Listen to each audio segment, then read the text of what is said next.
Programme के courses जो शुरू हो रहे थे, तो उसकी तरतीब में आगाज में भी साल में इसी तरह था कि कुछ सेशंस पहले मॉडर्निटी पे थे गालबन, तो उसके बाद फिर आगे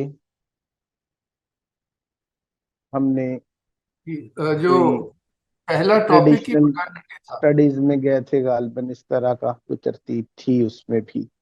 पहला और टॉपिक मॉडर्निटी था ना। पहला टॉपिक मॉडर्निटी था इसका, उसमें जो था आपको। सही सही। तो उसका एक ये भी फायदा था इसमें कि हमारी पुरानी तरतीब से हट करके वो हम ट्रेडिशनल स्टडीज में जब जाते थे चीजों पे, तो वो एक लिंकेज जो आज से उसका होता था, वो अब इस तरतीब से थोड़ा सा उससे ये फायदा लिया आपने कि वो एक राबता बन जाए आज के दौर से पहले उसका, फिर उस पे जाया जाए। और इसी फॉर्मेट पे शायद अब ये हमारा इस्लामिक साउथ एशिया जो है, ये वाला जो टर्म है, तो इसमें भी इस्लामिक साउथ एशिया का भी पहला आज का जो हमारा सेशन आपने डिजाइन किया हुआ है, वो मॉडर्निटी इन सब कॉन्टिनेंट या फिर इन साउथ एशिया। तो उसी तरतीब में ही जिस तरह आपके साल की तरतीब थी, इस टर्म की तरतीब में भी पहले मॉडर्निटी इन साउथ एशिया है, और फिर उसके बाद हम उन डिफरेंट जो मेरे जिम्मे तीन चार और सेशन इसके बाद आपने बताए हैं कि वो गालिबन फतहुल्ला शेराजी पे, एजुकेशन पे, फरंगी महल पे, इस तरह के थीम्स हैं उन तीन चार में। तो स्टडी पे जाने से पहले एक साउथ एशिया में मॉडर्निटी का एक तारुफ, जो हमारी ये तरतीब जो है बनी, तो उसमें वैसे तो क्योंकि मॉडर्निटी पे शुरू में पहला मजमून जो आपका था मौजू, वो था ही मॉडर्निटी पे सारा, तो उस पे कुछ टेक्स्ट या कुछ सेशंस ऑलरेडी जो आज के पार्टिसिपेंट्स हैं उनमें से भी एक ने तो जैसे कहा कि मेरी ऑलरेडी इन थीम्स पे इंटरेस्ट है और कुछ स्टडी भी है, तो वो भी एक तरह से उससे काफी फेमिलियर है मॉडर्निटी के मौजूआत से। तो लेकिन फिर भी एक रिव्यू के लिए मैंने भी जो टेक्स्ट आपको दी है पढ़ने के लिए, वो मॉडर्निटी इन साउथ एशिया से रिलेटेड है। और एक किताब का एक इंट्रोडक्टरी चैप्टर जो है, वो मैंने जो आपके साथ शेयर किया है, तो और उस चैप्टर के आगाज में भी जैसे वो मॉडर्निटी पे डिफरेंट थीम्स का एक ओवरव्यू भी मिल गया है उस आर्टिकल के अंदर। तो आप में से कुछ लोगों ने इस तहरीर को पढ़ा है। जी, हमारे स्टूडेंट्स वैसे पढ़ते हैं। मजर्स यावर साहब, आप कुछ आपको टाइम मिला पढ़ने के? जी बिल्कुल पढ़ा था जी। काफी इंटरेस्टिंग थी। कई आई थिंक कई लेवल्स पे इस चैप्टर को पढ़ा जा सकता है। तो do you want me to share my comments और? जी जी बिल्कुल, क्योंकि इससे नए भी जो लोग एक तो नहीं थे आपके प्रोग्राम का हिस्सा, और आप में से भी जो लोग अब ज्यादा महीने हो गए इब्तदाई मॉडर्निटी पे गुफ्तगू पे, तो एक तरह उसका एक रिव्यू भी हो चलें, जाएगा बातों का। और कर दें अगर आपने ठीक है। कुछ आपके ख्याल में क्या, तो इसको हम, क्योंकि हमारा भी इंट्रोडक्टरी सेशन है इन पाँच छह सेशंस 12 सेशंस वाली नशिस्त का, टर्म का, तो ठीक है। उसमें अच्छा है आज की बात जरा डिस्कशंस में ज्यादा रहें तो बेहतर है। जी ठीक है जी। ये आई आई थिंक किसी किताब की इंट्रोडक्शन का, एक किताब की इंट्रोडक्शन का चैप्टर था। जी जी और बिल्कुल। उसका उसका इस इंट्रोडक्शन का प्राइमरी थीसिस ये था कि there is an early modernity period जो कि साउथ एशिया में भी था। तो ये तो एक बेसिक सी बात थी उसकी। अ, उसके अलावा जो इसमें आई थिंक इसका मेन क्रक्स चैप्टर का था वो ये था कि आई थिंक उसे इसी तरह कहा गया, पॉलिटिक्स ऑफ पीरियडाइजेशन, कि हम हिस्ट्री के मुख्तलिफ को मुख्तलिफ टाइम फ्रेम्स में डिवाइड करते हैं, और उसकी पीरियडाइजेशन से ये मुराद है कि medieval period, modern period, early modern इसमें कह लें। और उसको डिफरेंट तरीके से रंगा जाता है। जो इंटरेस्टिंग बात थी वो एक्चुअली इसके page 11, eight the very top of page 11, इसकी बात थी कि this is a western way of looking at history, and that was very I thought a very interesting comment, and I was hoping कि ये chapter उस पे build करेगा, मगर उस पे ज्यादा बिल्ड नहीं किया गया था। And then at the very end, I think it's something like page 27, उसमें अर्ली मॉडर्निटी का जो थीसिस है उसका, उस पे क्रिटिसिज्म किसी साहब का किया है, और बड़े इंटरेस्टिंग एडमिशन इस किताब में था, जो कि एक तरीके से सही बात भी है कि दिस इज अबाउट politicization. तो history is about people building their own identities, और उसमें फिर political angles and political subjects जो हैं वो बिल्कुल इम्पोर्टेंट हो जाते हैं। तो ये था जो मुझे चीज बार बार इसमें खटक रही थी चैप्टर में, वो ये थी कि ये खुद एक लिहाज से परहैप्स पीरियडाइजेशन को क्रिटिसाइज कर रहे हैं, मगर फिर खुद भी पीरियडाइजेशन ही की बात करते हैं by bringing in early modernity. तो that was the interesting part. The early modern in South Asia, गालबन ये अर्ली मॉडर्न टाइटल है, साउथ एशिया, बिल्कुल बिल्कुल। किताब का और टाइटल। वो जो क्रिटिसिज्म, एग्जैक्टली, और वो पेज 27 पर क्रिटिसिज्म भी वो इसी तरह का है कि आप अर्ली मॉडर्न साउथ एशिया में करने की कोशिश इसलिए कर रहे हैं कि आप चाहते हैं ये कहना कि सारी मॉडर्निटी वेस्ट के खाते में नहीं है, बाकी दुनिया के खाते में भी है।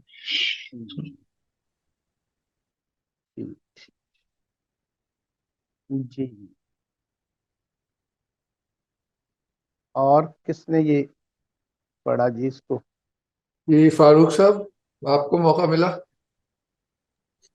जी मुझे कुछ बहुत सरसरी सा पड़ा था, ये जो बातें ये यार साहब ने की, बस इसके अलावा मैं कुछ फिलहाल ऐड नहीं कर सकता, क्योंकि मैंने इनसे भी मतलब इन्होंने तो अच्छा पढ़ा था, मैंने सरसरी बहुत सरसरी सा पढ़ा था, तो ओवरऑल एक इम्प्रेशन ही मिला, लेकिन मैं तफसील से नहीं पढ़ सका, कुछ मसरूफियत थी इस वजह से। सुहेल से पूछते हैं। जी सुहेल, आप बात कर सकते हैं, वरना रमीशा, आपने पढ़ा? सामने को नहीं, माजरत, नहीं पढ़ पाई, थोड़ा वक्त नहीं मिला काम से कुछ। ठीक, तो घर से यही अभी लोग हैं, बाकी अच्छा, आप गायब हो नए गए। लोगों में से किसी ने पढ़ा हो तो? जी नए लोग दोनों भाग गए, अच्छा अच्छा सही, शायद ठीक आ जाए, ठीक। आ जाएंगे तो पूछ ली। बात तो साथ है। अच्छा, और चलें, ये जो लोग हैं तो इनमें से, जैसे, जी जी आप कुछ कहने लगे?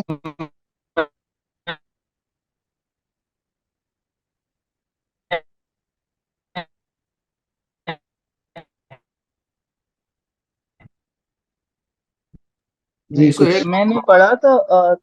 हाँ बोलो बोलो।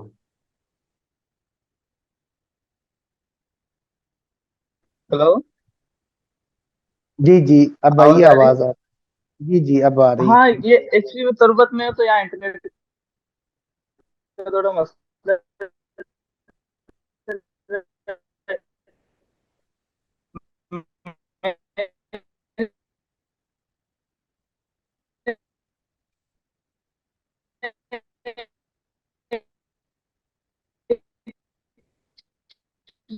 अब आवाज नहीं, मेरा ख्याल है हमारे पास आ रही है।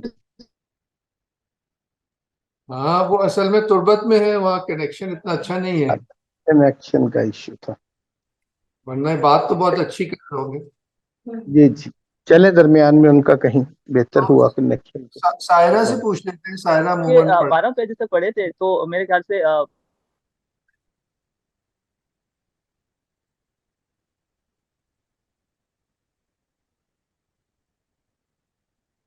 जी, आवाज नहीं आ रही इनकी भी। नहीं, आवाज नहीं आ रही। मैंने कहा सायरा से पूछते हैं। जी जी। सर मैं रीड नहीं कर पाई तो मैं डिस्कशन से फॉलो करूंगी फिर। ठीक ठीक। और ये एक नई शायद अभी ज्वाइन किया अजीजा खान। अजीजा, आप अपना इंट्रोडक्शन एक मुख्तसर सा करा दें।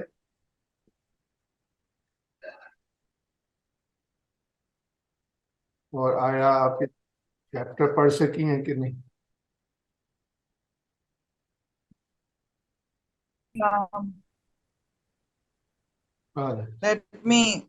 Let me just change the name again. अच्छा, आप है, ठीक है, ठीक। सो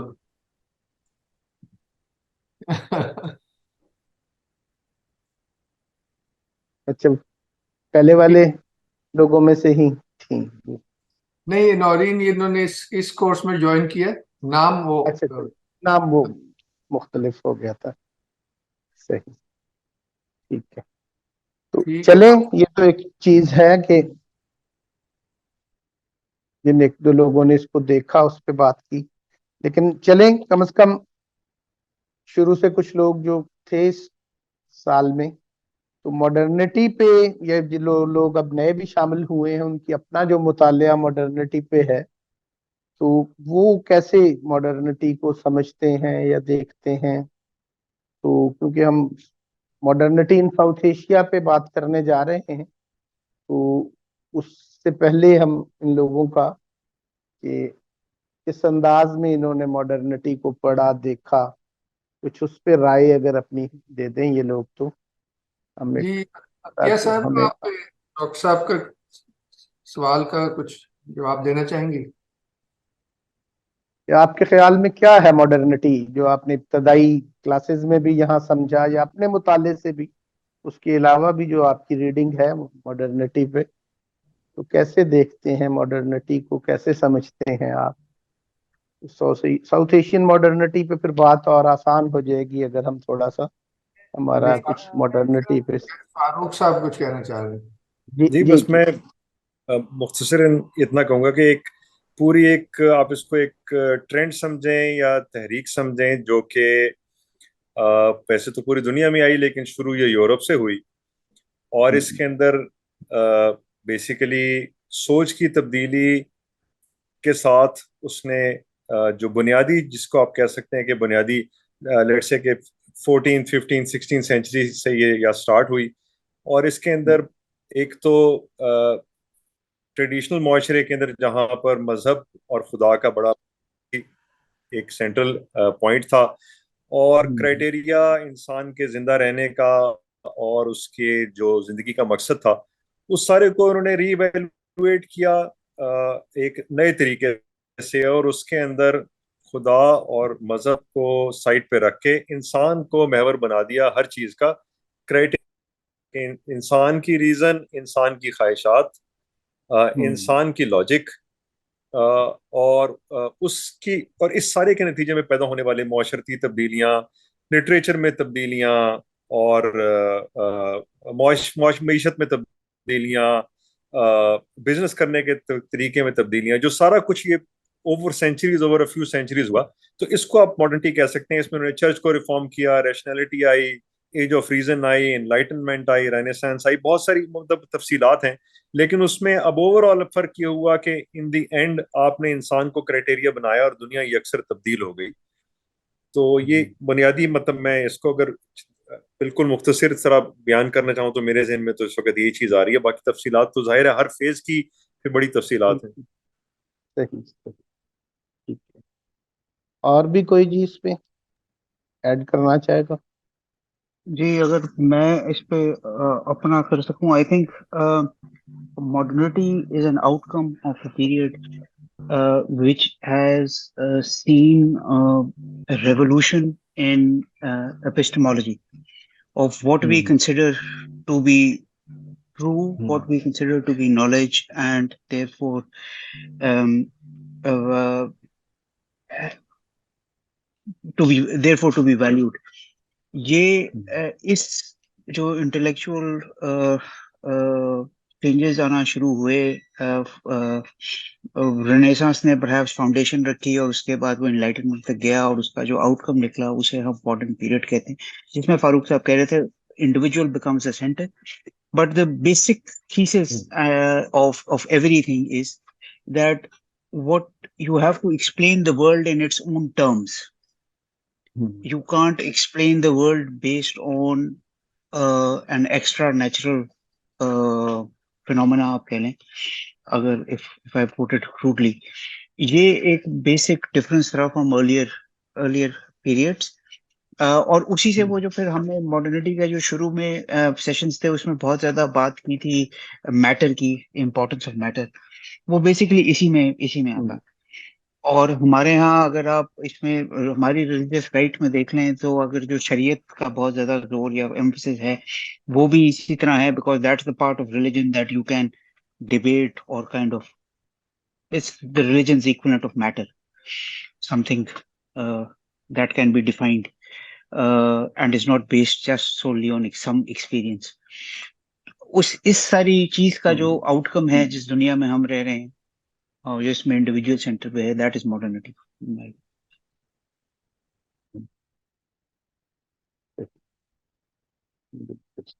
जी, कोई और भी शामिल होगा इस गुफ्तगू? सर एक तो वो भी कॉन्सेप्ट, मतलब इन दोनों की बातों के साथ आगे ये भी है कि अब मॉडर्निटी में क्वांटिटेटिव और क्वालिटेटिव जो कॉन्सेप्ट है कि क्वांटिटी पे जोर है और क्वालिटी पे नहीं है, तो एक ये काफी ज्यादा मतलब मेरे जहन में चीज चल रही थी। और रिडक्शन ऑफ मतलब कोई बात है कि क्वालिटी है और जितना ज्यादा जोर उस चीज पे जाता है मादियत पे, तो वो उसको ज्यादा मतलब। और एक पॉइंट ये भी है कि कहीं ना कहीं चीजों को रिड्यूस कर रहे हैं, चाहे वो आर्ट हो, नॉलेज हो, अम, इस तरह के बिलीफ्स हो या जो भी हो। मतलब हम जितना भी अब इंटीरियर देख लें, आर्ट देख लें, आर्किटेक्चर देख लें, मॉडर्न बिल्डिंग्स देख लें, वो they are all reduced and minimalism के उसमें वो कंसिडर करके तो उसको रिड्यूस कर दिया। तो बस इतना ही अभी कहूँगी। सही जी, बड़ा अच्छा जी, ये इससे 2-3 व्यू जो आए हैं। और भी जी कोई इस पे? इसमें मैं एक थोड़ा सा बस अगर ऐड करना चाहूँ जी वो जी ये कि साइंटिफिक रेवोल्यूशन, फिर इंडस्ट्रियल रेवोल्यूशन, फिर अबंडेंस ऑफ प्रोडक्शन, जिस तरह रमेश ने कहा कि क्वांटिटी और प्रोडक्शन की क्वांटिटी बहुत बढ़ गई, फिर खाम माल, उसके बाद उसकी रिक्वायरमेंट बढ़ गई, उसके बाद फिर जाहिर है कॉलोनियलिज्म भी आया जब यूरोपियंस अपनी इस पावर के साथ पूरी दुनिया में फैले। तो फिर और वो फर्स्ट टाइम टकराव हुआ या आमने सामने आए वो इलाके जिस तरह हमारे इलाके थे या मुस्लिम वर्ल्ड्स मेनली थी जो कि ट्रेडिशनल तरीके से चल रही थी और साइंटिफिकली या इंडस्ट्रियली अभी बैकवर्ड ही थी। जब इनका टकराव हुआ तो फिर जाहिर है कि इन सबको कॉलोनाइज अक्सर को किया उन्होंने, ये इलाके भी चेंज हो गए। और मतलब ये कि ये सारी तब्दीलियां जो हमारे लिए जो जो जो हमारे लिए फर्स्ट इम्पैक्ट आया इस पूरे का, वो ये था कि फिर कॉलोनाइजेशन आई और हमारे मुआशरे भी तब्दील हो गए। तो आज अभी हम भी सारे उसी का एक तरह से प्रोडक्ट हैं जो मॉडर्नाइजेशन यहाँ पर आई।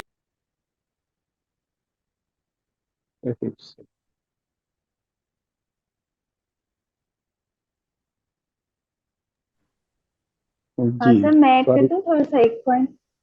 जी जी शायद बिल्कुल। सर एक किस्सा सबने काफी अच्छा एक्सप्लेन कर दिया, लेकिन उसमें मतलब एक मेरे जहन में आता कि मॉडर्निटी से जिस तरह से ईस्ट और वेस्ट में बहुत ज्यादा एक रिफ्ट आ गई, लाइक बिल्कुल सेपरेट हो गए वो, उनकी थिंकिंग को, ईस्ट की वैल्यूज को सबको अलग कर दिया और जो वेस्ट उसको मॉडर्न बनाते बनाते वही चीज अब ईस्ट पे भी लगाने की कोशिश शुरू हो गई। तो उस तरह से भी देखा जा सकता है उसको। सही सही। ठीक। जी, और भी कोई इस पे ऐड करे?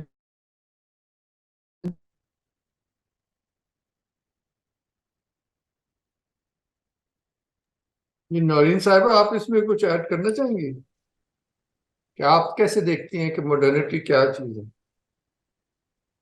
बस मेरी जी मेरी अंडरस्टैंडिंग ये मॉडर्निटी के इट्स मोर मटेरियलिस्टिक, मटेरियलिज्म के ऊपर उन्होंने जोर दिया। और वो जो बाइफिकेशन जिस तरह हम कह रहे हैं ना कि चर्च और वो जो यूरोसेंट्रिक जो अप्रोच थी वो अडॉप्ट उन्होंने, लेकिन मोर और लेस अगर हम वैसे देखें तो ज्यादा ऑब्जेक्टिवली अगर इसको डिफाइन करेंगे तो हम ये कहेंगे कि ज्यादा इन्हिसार जो है वो इंस्टीट्यूशन के ऊपर है और rule of law rather than rule of man. Hmm. और ये वैल्यूज डिटरमिन करेंगी इन्हीं के। जैसा हम एथिक्स के बारे में बात करें तो गलत और सही का जो हमने करना तयन करना है वो इसी से होगा। लॉ क्या कहता है, कानून क्या कहता है, और इसी तरह बहुत सी चीजें जो है वो टच स्टोन यही होगा, जो टेस्ट यही होगा, इसी चीज का होगा, इसी चीज से होगा।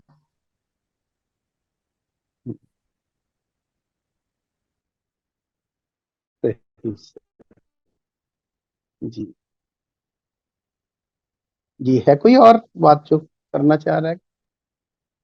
बस अतिया साहिबा अगर चाहें तो कर सकती हैं जाहिर। फिर सुहेल ट्राई करेंगे दोबारा से। जी जी।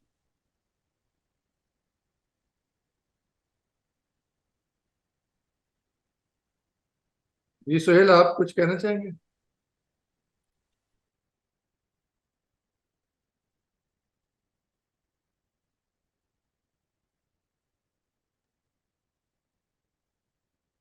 मेरे ख्याल से उनके कनेक्शन की वजह से सुहेल शायद नहीं कह रहे।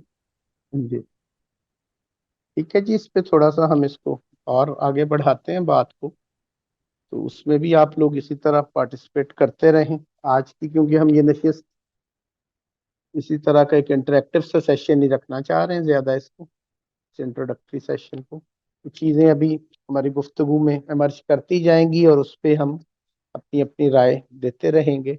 यही तरीका आज रखेंगे डॉक्टर ज्यादा। साहब, मैं कुछ कह सकता हूँ? जी जी बिल्कुल जी। चैप्टर बड़ा सरसरी मैंने देखा है, अच्छा अच्छा। मगर इसकी सारी जो बहस है मुझे तो काफी मतलब प्रॉब्लमेटिक ही लग रही है कि क्या जरूरी, ये क्यों, जैसे हमने तो बिल्कुल इससे बरक्स तरतीब बनाई हुई है ना। हमने तो कहा है कि प्री कॉलोनियल को हम ट्रेडिशनल कहते हैं अपने सोच की वजह से, और पोस्ट कॉलोनियल को हम मॉडर्न कहते हैं। यानी कि हमारी तरतीब आवाज तो आपकी गाल। आपकी तरफ से शायद वो स्टक हो गया था। मैं रिपीट करता हूँ, ये अच्छा आर्टिकल के अच्छा, आप बाद, रिपीट कर देंगे? यानी वो क्या हुआ, डॉक्टर साहब का को फोन आ गया मेरे। डॉक्टर साहब वापस आते हैं तो फिर बात करते हैं। असल असल में वो यही बहस ये है कि पीरियडाइजेशन जिससे हम पीरियड्स में डिवाइड कर रहे हैं उसके अपने बायसेस आ जाते हैं इनवेरिएबली।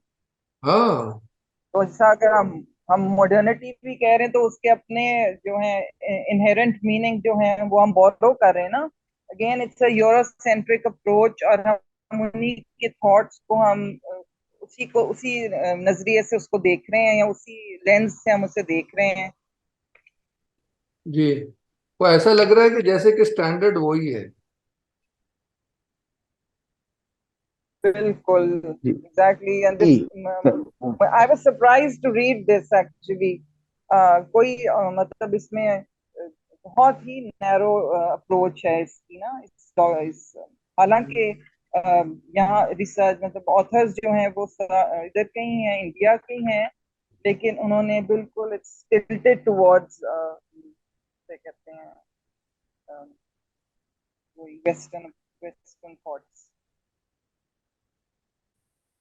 हाँ, वो तो मतलब है कि नेचुरल है ना, एकेडेमिया तो है ही, कह लें यूरोसेंट्रिक ही है एकेडेमिया। और तो मगर जाहिर है अभी हम मुझे ये भी नहीं पता ना कि ये आर्टिकल किस दौर का लिखा हुआ है। तो इसके पीछे क्या सोच है, असल में डॉक्टर साहब से मैं यही पूछना चाह रहा था कि क्योंकि आर्ट हिस्ट्री में भी हम ये बहुत आजकल फैशनेबल है अर्ली मॉडर्न कहना। मेरा भाई भी आर्ट हिस्टोरियन है, तो उसके पेपर्स वगैरह जब हम सुनते हैं या पढ़ते हैं तो बहुत ज्यादा आजकल जो है ना एकेडेमिया का जो लगता है नया फॉर्मेट है, उसमें आपको जो 17th 18th सेंचुरीज है उसको अर्ली मॉडर्न वो आजकल उन्होंने अब तो सेट हो गया लगता है। ये जरा पता नहीं किस जमाने की किताब है, तो मुझे तो ये काफी प्रॉब्लमेटिक ही लग रहा है। डॉक्टर साहब के मैं पूछना चाहूंगा कि हम तो उसको ट्रेडिशनल जी कहते हैं जी जी उस बुनियादी वर्ल्ड व्यू की जी वजह से, तो इनका जो ये चाह रहे जी हैं कि जी मॉडर्निटी को प्री कॉलोनियल टाइम्स में पुश कर दें, तो ये क्या हाँ मसला है, मतलब है कि इतना जी अपोलोजेटिक सा लगता है मुझे तो। आप बताइए। जी दरमियान में कुछ बात आपकी मेरे वो डिस्कनेक्ट होने से रह भी गई, लेकिन ओवरऑल एक तफहीम हो गई आपके डिस्कशन में। मुझे बात थोड़ी सी जो समझ आ गई कि क्या, एक तो इस किताब के हवाले से थोड़ा सा मैं मतलब जैसे ये वाला इंट्रोडक्टरी चैप्टर है उसका प्रीफेस है एक तरह का, जिसमें बताया कि आगे चैप्टर्स में क्या होने जा रहा है। तो इसका फायदा जो तहरीर का, वो इससे कोई पर्सपेक्टिव उनका एज सच, अपना आथर का पर्सपेक्टिव एज सच इसमें नहीं है या कोई देना चाह रहा है। तो वो असल में एक तरह का एक लिटरेचर रिव्यू समझे उसके इस चैप्टर को, कि जो रिसेंट टाइम्स में कुछ काम हो रहे हैं इस हवाले से उनका एक रिव्यू आ गया। और मेरा पर्पस भी ये था कि हम उससे जरा फेमिलियर हो जाएं कि मॉडर्निटी पे आजकल जो लोग रिसर्च कर रहे हैं मुख्तलिफ, तो वो सब लोग कैसे देख रहे हैं, और साउथ एशियन मॉडर्निटी पे जो बात कर रहे हैं उनका हल्का हल्का एक तारुफ आ जाए एक ही जगह पे इकट्ठा। तो वैसे तो उनमें से अगर किसी को इन डिटेल स्टडी करनी हो, तो जिस किस्म के लिटरेचर का इन्होंने रिव्यू दिया है जिन लोगों को, जैसे पार्था चैटर्जी की चीजें दी हैं उन्होंने, सुब्रमण्यम की बातें की हैं, उनकी चीजें दी हैं, तो उनमें से उन लोगों की पढ़ के हम कोई उनकी पर्सपेक्टिव्स को ज्यादा डिटेल समझ सकते हैं आगे हम स्टडी में आएंगे। तो यह तो ये पर्पस था कि उन लोगों से इंट्रोड्यूस हो जाए, उनसे वो लोग भी कि जिन्होंने मॉडर्निटी पे अभी कुछ चीजें अब से पढ़नी है या और चीजें, तो ये पर्पस है इसका। लेकिन एक चीज जो इसकी नीयत भी है फिर इस किस्म के थीम्स की और गुफ्तगू की, वो ये इतराज जो रेज हुआ, जैसे आपने कहा कि वो जिस पैटर्न को चैलेंज किया जा रहा है इस किताब के जरिए, ये जिसका इंट्रोडक्शन ये दे रहे हैं, तो वो बजाते खुद भी वही यूरोसेंट्रिक टेंडेंसीज उसके अंदर भी पाई जा रही हैं बजाहिर। यही लग रहा है कि उससे वो कोई डिपार्ट हो नहीं सके ये वाली चीजें। ये भी एक पर्पस है इस किताब को पढ़ने का, इस किस्म की चीजों को हम आइडेंटिफाई कर सकें कि जो इब्तदा में ही इस चैप्टर के आगाज में ही जो एक बात आ गई कि यूनिवर्सल मॉडर्निटी का जो एक आइडिया या कॉन्सेप्ट, और एक फिर मल्टीपल मॉडर्निटीज का जो एक कॉन्सेप्ट है, तो ये दोनों अप्रोचेस जो हैं कि मॉडर्निटी को यूनिवर्सल वाले या उसकी एक यूनिक डेवलपमेंट के जो कायल हैं, तो उस एतबार से फिर जो एक पीरियडाइजेशन की बात इसके अंदर भी उन्होंने बताई जिस पे तनकीद की इन्होंने, और उसकी बजाय ये मल्टीपल मॉडर्निटीज के पैटर्न पे जाते हुए उस मॉडर्निटी के पैटर्न से जो प्रॉब्लम्स हुए, तो उसकी वजह से ये एक मल्टीपल मॉडर्निटीज वाले पैटर्न को इस्तेमाल करते हुए इन्होंने जो नई एक पीरियडाइजेशन क्रिएट करने की कोशिश की, जिससे आपने कहा कि ये प्रॉब्लम हमें आया कि हम जिसे ट्रेडिशनल कह रहे थे या प्री कॉलोनियल कह रहे थे, अब उसको ये अर्ली मॉडर्निटी उसी दौर को ही कहे जा रहे हैं। तो ये एक इश्यू यहाँ पर आया उससे। लेकिन अब इन चीजों को थोड़ा सा हम तरतीब में यही दो बातें हमने समझने की जो कोशिश भी करनी है इसमें, कि इसमें इशू क्या है। तो आगाज में मजहर साहब ने या गालिबन फारूक साहब ने जब बात की, तो मॉडर्निटी पे एक बात जो उन्होंने की कि उसको एक जरा एपिस्टेमोलॉजिकल लेंस से देखने की बात भी की उन्होंने। तो ये लोग भी हिस्ट्री में उसको देखते हुए इस पीरियडाइजेशन को यूं समझ लें कि इनके लिटरेचर में भी जिन लोगों का रिव्यू आ रहा है, वहां पर ये बातें भी आपको महसूस होंगी, इसको पढ़ेंगे दोबारा से भी या पहले जिसने पढ़ा, कि मॉडर्निटी को देखने के जो मुख्तलिफ अप्रोचेस हैं, एक तो बज़ाहिर जैसे इन्होंने टाइटल इसको पीरियडाइजेशन का दिया या उसकी बात की, तो पीरियडाइजेशन के मसले को सॉल्व करने के लिए जैसे उन्होंने एक नई पीरियडाइजेशन की बात कर दी, तो दूसरा जो इसमें मदद मिल रही है इस इश्यू को देखने में, वो ये है कि मॉडर्निटी एक तो एक कल्चरल कंडीशन के तौर पर, या मॉडर्निटी यूं समझ लें कि एक मखसूस दौर में होने वाली जो डेवलपमेंट्स हैं उनकी जो बात हम कर रहे हैं, बल्कि डेवलपमेंट जो थी, एक सवाल की जो बात है, खुद मॉडर्निटी एक एपिस्टेमोलॉजिकल फ्रेम के तौर पर, और इसमें इनका फोकस जैसे इस बात पे कुछ ज्यादा महसूस होता है इस चैप्टर में, कि मॉडर्निटी एक कंडीशन ही नहीं, एक प्रोसेस ही नहीं, बल्कि एक एपिस्टेमोलॉजिकल फ्रेम भी है। एक अहम चीज है, ये अहम बात है जिस यहाँ से होता है। और उस एपिस्टेमिक फ्रेम को modernity as an epistemic frame यूं समझ लें, उसका जो प्रॉब्लम उन्होंने इस पीरियडाइजेशन में जिसका तज़किरा किया है, प्रॉब्लम ये था कि इब्तदा के अंदर ही 19वीं सदी के आगाज में ही जब ओरिएंटलिस्ट ने इस पीरियडाइजेशन पे और हिस्ट्री ऑफ साउथ एशिया पे काम किया, तो उन्होंने ये पीरियडाइजेशन जो थी हिंदू साउथ एशिया या हिंदू हिंदुस्तान या फिर मुस्लिम इंडिया और फिर ब्रिटिश इंडिया, ये जैसे जेम्स मिल की हिस्ट्री जो है उसमें ये पीरियडाइजेशन यूज हो रही है, हिंदू इंडिया, मुस्लिम इंडिया और ब्रिटिश इंडिया।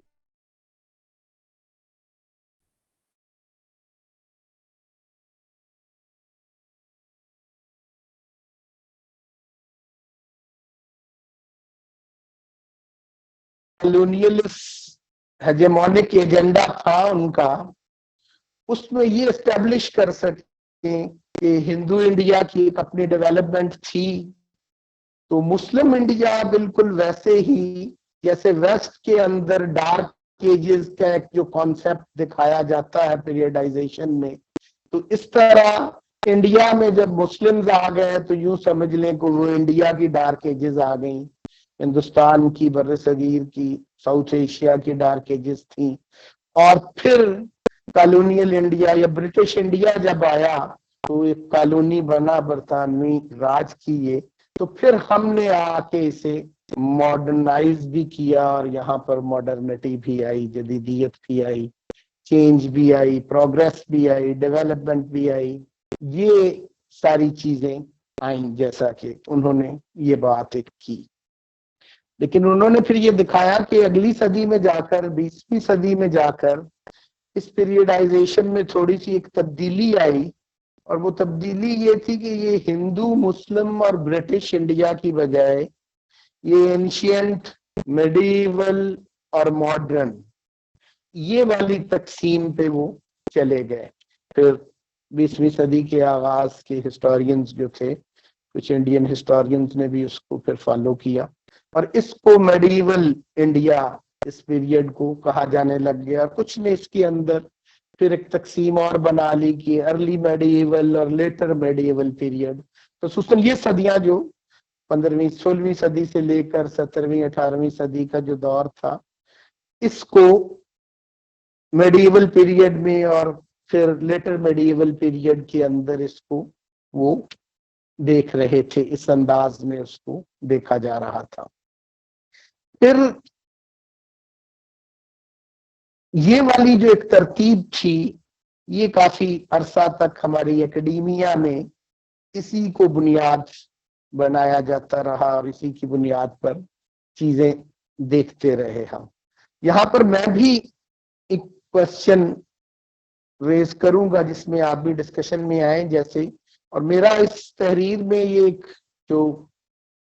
लिटरेचर रिव्यू था, इसको दिखाने का एक पर्पस ये भी था कि हम भी जरा अपने पैटर्न को डिस्कस करते रहें और उस पर भी बात हो सके कि हम जब अपने यहाँ पर इस साल के अंदर हमने मॉडर्निटी को देखा पढ़ा, तो हम भी कहीं इस पैटर्न के ऊपर मॉडर्निटी की जब बात करते हैं तो हम भी मॉडर्निटी का कई असबाब की वजह से कहीं यही पीरियडाइजेशन तो नहीं ले रहे होते मॉडर्न की, जो इस एनिशियंट मेडिएवल और मॉडर्न में होती है। मतलब है जिसको ये मेडिएवल कह रहे हैं हम उसको भी साथ ट्रेडिशनल कह लेते हैं इजाफी, अदरवाइज मॉडर्न हम उसी को मान रहे हैं जिसको इस पीरियडाइजेशन वाले मॉडर्न मान रहे हैं।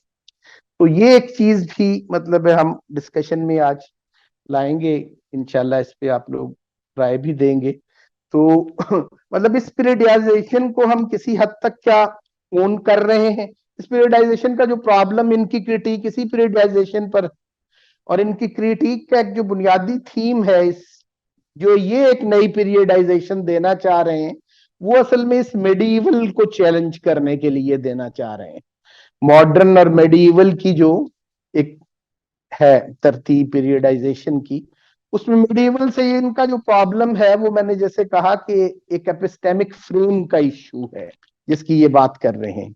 और वो इस एपिस्टेमिक फ्रेम का इश्यू इनका क्या है, वो कहते हैं कि ये मेडिएवल, एंशिएंट मेडिएवल और मॉडर्न करके हमने उसको सेकुलराइज तो जरा कर दिया, वो रिलीजियस कॉनोटेशन से तो निकल आए कि हिंदू मुस्लिम ब्रिटिश से तो निकल पड़े, लेकिन मेडिएवल और मॉडर्न की भी जब हमने पीरियडाइजेशन की हुई है तो उसके अंदर भी जो एक इश्यू है वो एपिस्टेमिक फ्रेम का ये इश्यू है कि मॉडर्निटी में, कॉलोनियल मॉडर्निटी स्पेशली जिसकी हम बात करेंगे कुछ, कि मॉडर्नाइज करते हुए हिंदुस्तान को और मॉडर्निटी और कॉलोनियलिटी की जो बातें हैं और कॉलोनियल मॉडर्निटी की भी जो बातें हैं, इसमें हमने सिर्फ स्पेस को ही कॉलोनलाइज नहीं किया, सिर्फ यूरोसेंट्रिक इसका होना जो था, उन बातों के तहत सिर्फ स्पेस ही कॉलोनाइज नहीं हुई बल्कि टाइम भी कॉलोनाइज हो गया। एक तो ये था कि स्पेस के अंदर एक कॉलोनाइजेशन का अमल हुआ जो आउटर वर्ल्ड में था, जो पॉलिटिकल वर्ल्ड के अंदर भी था, जो कल्चरल वर्ल्ड के अंदर भी था, जो रिलीजियस वर्ल्ड के अंदर भी हो रहा था, जो 19वीं जिस दौर को हम मॉडर्निटी कह रहे हैं अपनी पीरियडाइजेशन के अंदर भी, उसके अंदर जो मॉडर्निटी आ रही थी उसने तो स्पेस को मॉडर्नाइज किया। ये कह रहे हैं कि उसने सिर्फ स्पेस को मॉडर्नाइज नहीं किया, या मॉडर्निटी सिर्फ स्पेस में ही नहीं लाए वो, या दूसरे लफ्जों में उससे भी आगे जाके जो वो बात कर रहे हैं कि उन्होंने कॉलोनाइजेशन का एक अमल किया है स्पेस में इस मॉडर्निटी के नाम पे, जो 19वीं 20वीं सदी की जो मॉडर्निटी थी, या लेटर 18th सेंचुरी से शुरू होकर 150-200 साल में जो मॉडर्निटी चली, उसने स्पेस को तो कॉलोनाइज किया ही है जैसे हम देखते हैं। वो ये कहते हैं कि इसके साथ उन्होंने टाइम को भी कॉलोनाइज कर दिया है। मेडिइवल कहना उसको, पिछली सदियों को, 16वीं 17वीं सदी को मेडिइवल कहना, और मॉडर्न और मेडिइवल की ये पीरियडाइजेशन, ये असल में टाइम की कॉलोनाइजेशन है। हमने उस दौर को भी कॉलोनाइज कर लिया है, वक्त के उस अरसे को भी कॉलोनाइज कर लिया है जिसको हम मुगल इंडिया कह रहे हैं। और वो कॉलोनाइज कैसे उन्होंने कर लिया है कि टाइम के अंदर उसकी हिस्ट्री भी रीराइट कर दी है इस पीरियडाइजेशन के अंदर। उसके बारे में भी इमेजेस जो है और तरह के एपिस्टेमिक लेवल पे डेवलप कर दिए हैं। उसको भी एक बैकवर्ड इंडिया या एक बैकवर्ड मुगल वर्ल्ड या एक बैकवर्ड मेडिवल पीरियड या एक बैकवर्ड वही डार्क एज वाली जो एक माइंडसेट था यूरोप का दुनिया की पीरियडाइजेशन वर्ल्ड हिस्ट्री में, वही साउथ एशिया के अंदर भी वही पीरियडाइजेशन जो है इस एपिस्टेमिक लेवल पे कॉलोनाइजेशन का सबब बनी है। टाइम को कॉलोनाइज कर दिया है, उसको मेडिवल कह के। तो मेडिवल कहने में वो प्रॉब्लम ये फील कर रहे हैं। आप लोगों की क्रिटिक बड़ी अच्छी है इस पे कि ये करके वो जब एक नई पीरियडाइजेशन की बात कर रहे हैं, ये असल में इस किताब वाला नहीं कर रहा ये पीरियडाइजेशन, ये तो सिर्फ उसका एक लिटरेचर रिव्यू दे रहा है। इस पीरियडाइजेशन की बात कौन कर रहे हैं, ये इसका 1990s के अंदर 2 आर्टिकल जो आए जिन्होंने ये द अर्ली मॉडर्न वर्ल्ड की बात की। और इसमें फिर जो इंटरेस्टिंग चीज है, इसको मैं नजर में लाना भी इसलिए चाह रहा था इन चीजों को, कि इंटरेस्टिंग बात यह कि पिछले 25-30 बरस में या 21वीं सदी में जो भी काम अब ज्यादा हो रहा है साउथ एशिया में, वेस्ट की यूनिवर्सिटीज के अंदर भी, बल्कि उसमें हमारे लोग भी शामिल हैं, तो वो जो काम कर रहे हैं वो इस पीरियडाइजेशन को ओन करते हुए कर रहे हैं, अर्ली मॉडर्न वाली पीरियडाइजेशन ही। इसको बहुत ज्यादा काम इस पे हो रहा है इस वक्त और हो चुका है। फिर इंटरेस्टिंग चीज जो है कि पैटर्न के ऊपर होने वाला काम बड़ा काम का है। इस पीरियडाइजेशन पे हमारे अपने इतराजात हैं, उसकी भी हम बात अभी करते हैं, इश्यूज हैं। उसका एक रुख जो है इब्तदाई आप लोगों ने रेस कर भी दी है अभी जो गुफ्तगू आपकी हुई आपस में, तो लेकिन और भी हैं कुछ डायमेंशंस जो मैं भी आपसे शेयर करता हूं। तो लेकिन इस सारे के बावजूद, हमारे इस इतराज के बावजूद भी, यूं कह लें कि जो हमारी इस वक्त की एकेडेमिया है वर्ल्ड के अंदर, और उसमें हमारे लोग भी जो वेस्टर्न एकेडेमिया में जाके और वेस्ट की यूनिवर्सिटीज में, अमेरिकन यूनिवर्सिटीज में, यूरोपियन यूनिवर्सिटीज के अंदर काम कर रहे हैं और बहुत खूबसूरत काम कर रहे हैं वो लोग, उनके भी काम पे ये बहरहाल एक असरात मौजूद हैं कि वो इस पीरियडाइजेशन, जैसे यूं कह लें कि हमारे अच्छे काम हुए या बुरे काम हुए, आज से 40 साल पहले, 50 साल पहले तक जो भी काम हो रहे थे वो इसी एनिशियंट मेडिइवल और मॉडर्न की पीरियडाइजेशन पे ही हो रहे थे। वो दुरुस्त थी, गलत थी, जो भी था, लेकिन उसमें अच्छे काम भी हुए, हर तरह के हुए। तो अब जो पिछले 30 बरस से काम हो रहा है एकेडेमिया में, वो इस पीरियडाइजेशन को ओन करते हुए हो रहा है।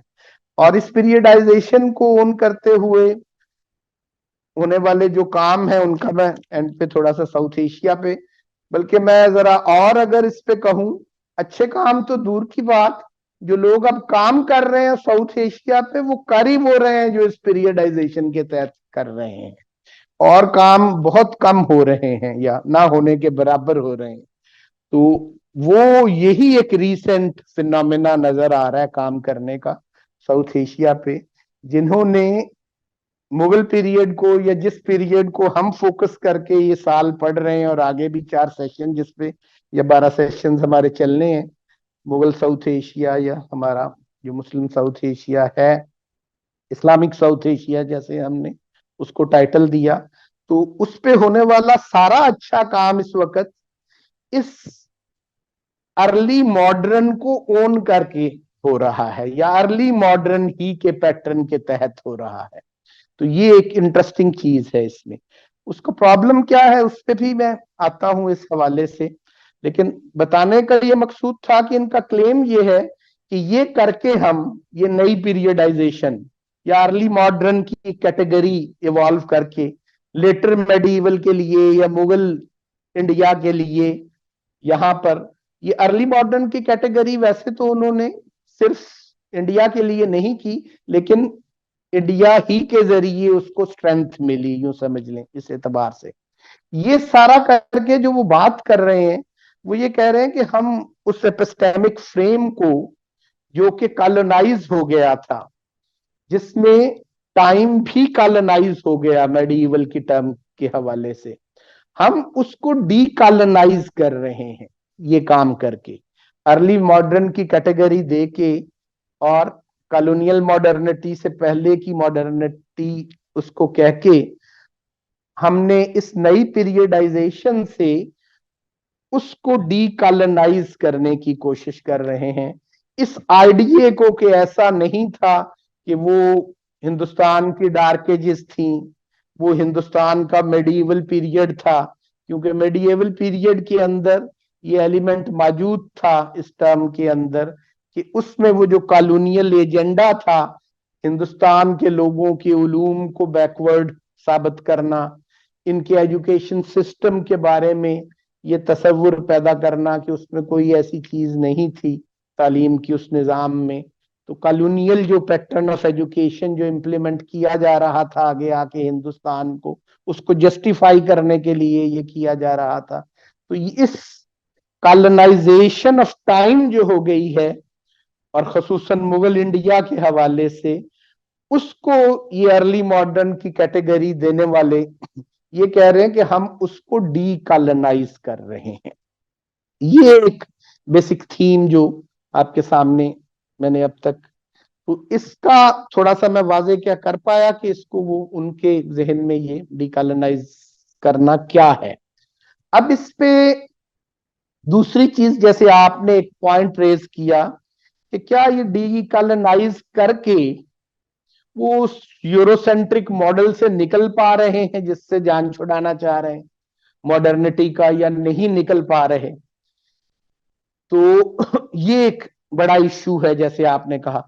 इस पे जैसे मेरी अपनी जो फीलिंग है, इसमें जो देखने की बात है कि इस बात को किसी हद तक तस्लीम कर भी लिया जाए कि वो डीकॉलोनाइज कर पा रहे हैं टाइम को किसी हद तक, तो अगला सवाल जो रेस होता है कि वो डीकॉलोनाइज तो कर पा रहे हैं, तो क्या वो डी मॉडर्नाइज भी कर पा रहे हैं इस टाइम को, या उनकी क्या इंटरेस्ट ही नहीं है इसको डी मॉडर्नाइज करने में। हमारे और उनके इंटरेस्ट का एक कन्फ्लिक्ट जो है वो सामने ये आएगा मेरे ख्याल में कि वो डी मॉडर्नाइज तो करना ही नहीं चाह रहे वो। अमजद साहब, हमारे यहाँ भी जी जी ये मैं भी ये कह रही हूँ कि डीकॉलोनाइजेशन कहाँ हो रही है और वो उसका पर्पस क्या है, क्योंकि एक चीज हो गई हिस्ट्री में, उसको हम अनडू तो नहीं कर सकते ना। If we undo it then we will not be able to understand what's going around it. वो एक जी वैक्यूम जी में तो नहीं ना कोई चीज भी एग्जिस्ट करेगी। तो एक तो ये जी मुझे नहीं जी समझ आया कि डीकॉलोनाइजेशन हो कैसे रही है। जी जी जी, इसको मैं दोबारा जरा थोड़ा सा वाजे कर दूं, जो मैंने यानी इसको एपिस्टेमिक फ्रेम की बात जो की थी, ये असल में वो ये नहीं कह रहे कि उस दौर को या उन तारीख में होने वाले उन वाकयात को तो नहीं वो बदल रहे। वो ये कह रहे हैं कि बजाते खुद ये भी जो हुआ है, ये भी तो एपिस्टेमिक लेवल पे ही हुआ है ना। कोई ऐसा तो नहीं था कि तारीख के उस दौर में ये ऐसे ही था। ये तो कॉलोनियल पीरियड के अंदर या कॉलोनियल मेंटेलिटी के तहत हमने थ्योराइज ऐसे कर दिया है, तो उसको जो थ्योराइज किया है हमने वो गलत किया है, उसको तो ठीक किया जा सकता है रीथ्योराइज करके। उसको हमने मेडिइवल करार देकर उसको डार्क एज कह दिया है। ये कहना चाह रहे हैं कि ऐसा नहीं था कि वो डार्क एज थी, वहां पर भी बड़ी प्रोग्रेस, बड़ी डेवलपमेंट, ये बड़ा कुछ हो रहा था या बड़ा कुछ डेवलप हो रहा था। ऐसा नहीं है ये कहते हैं कि वहां पे मामला ऐसे था।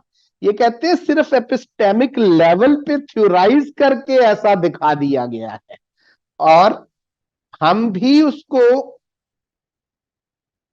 जी। आ रही है ना आवाज मेरी? जी जी, आवाज आ रही।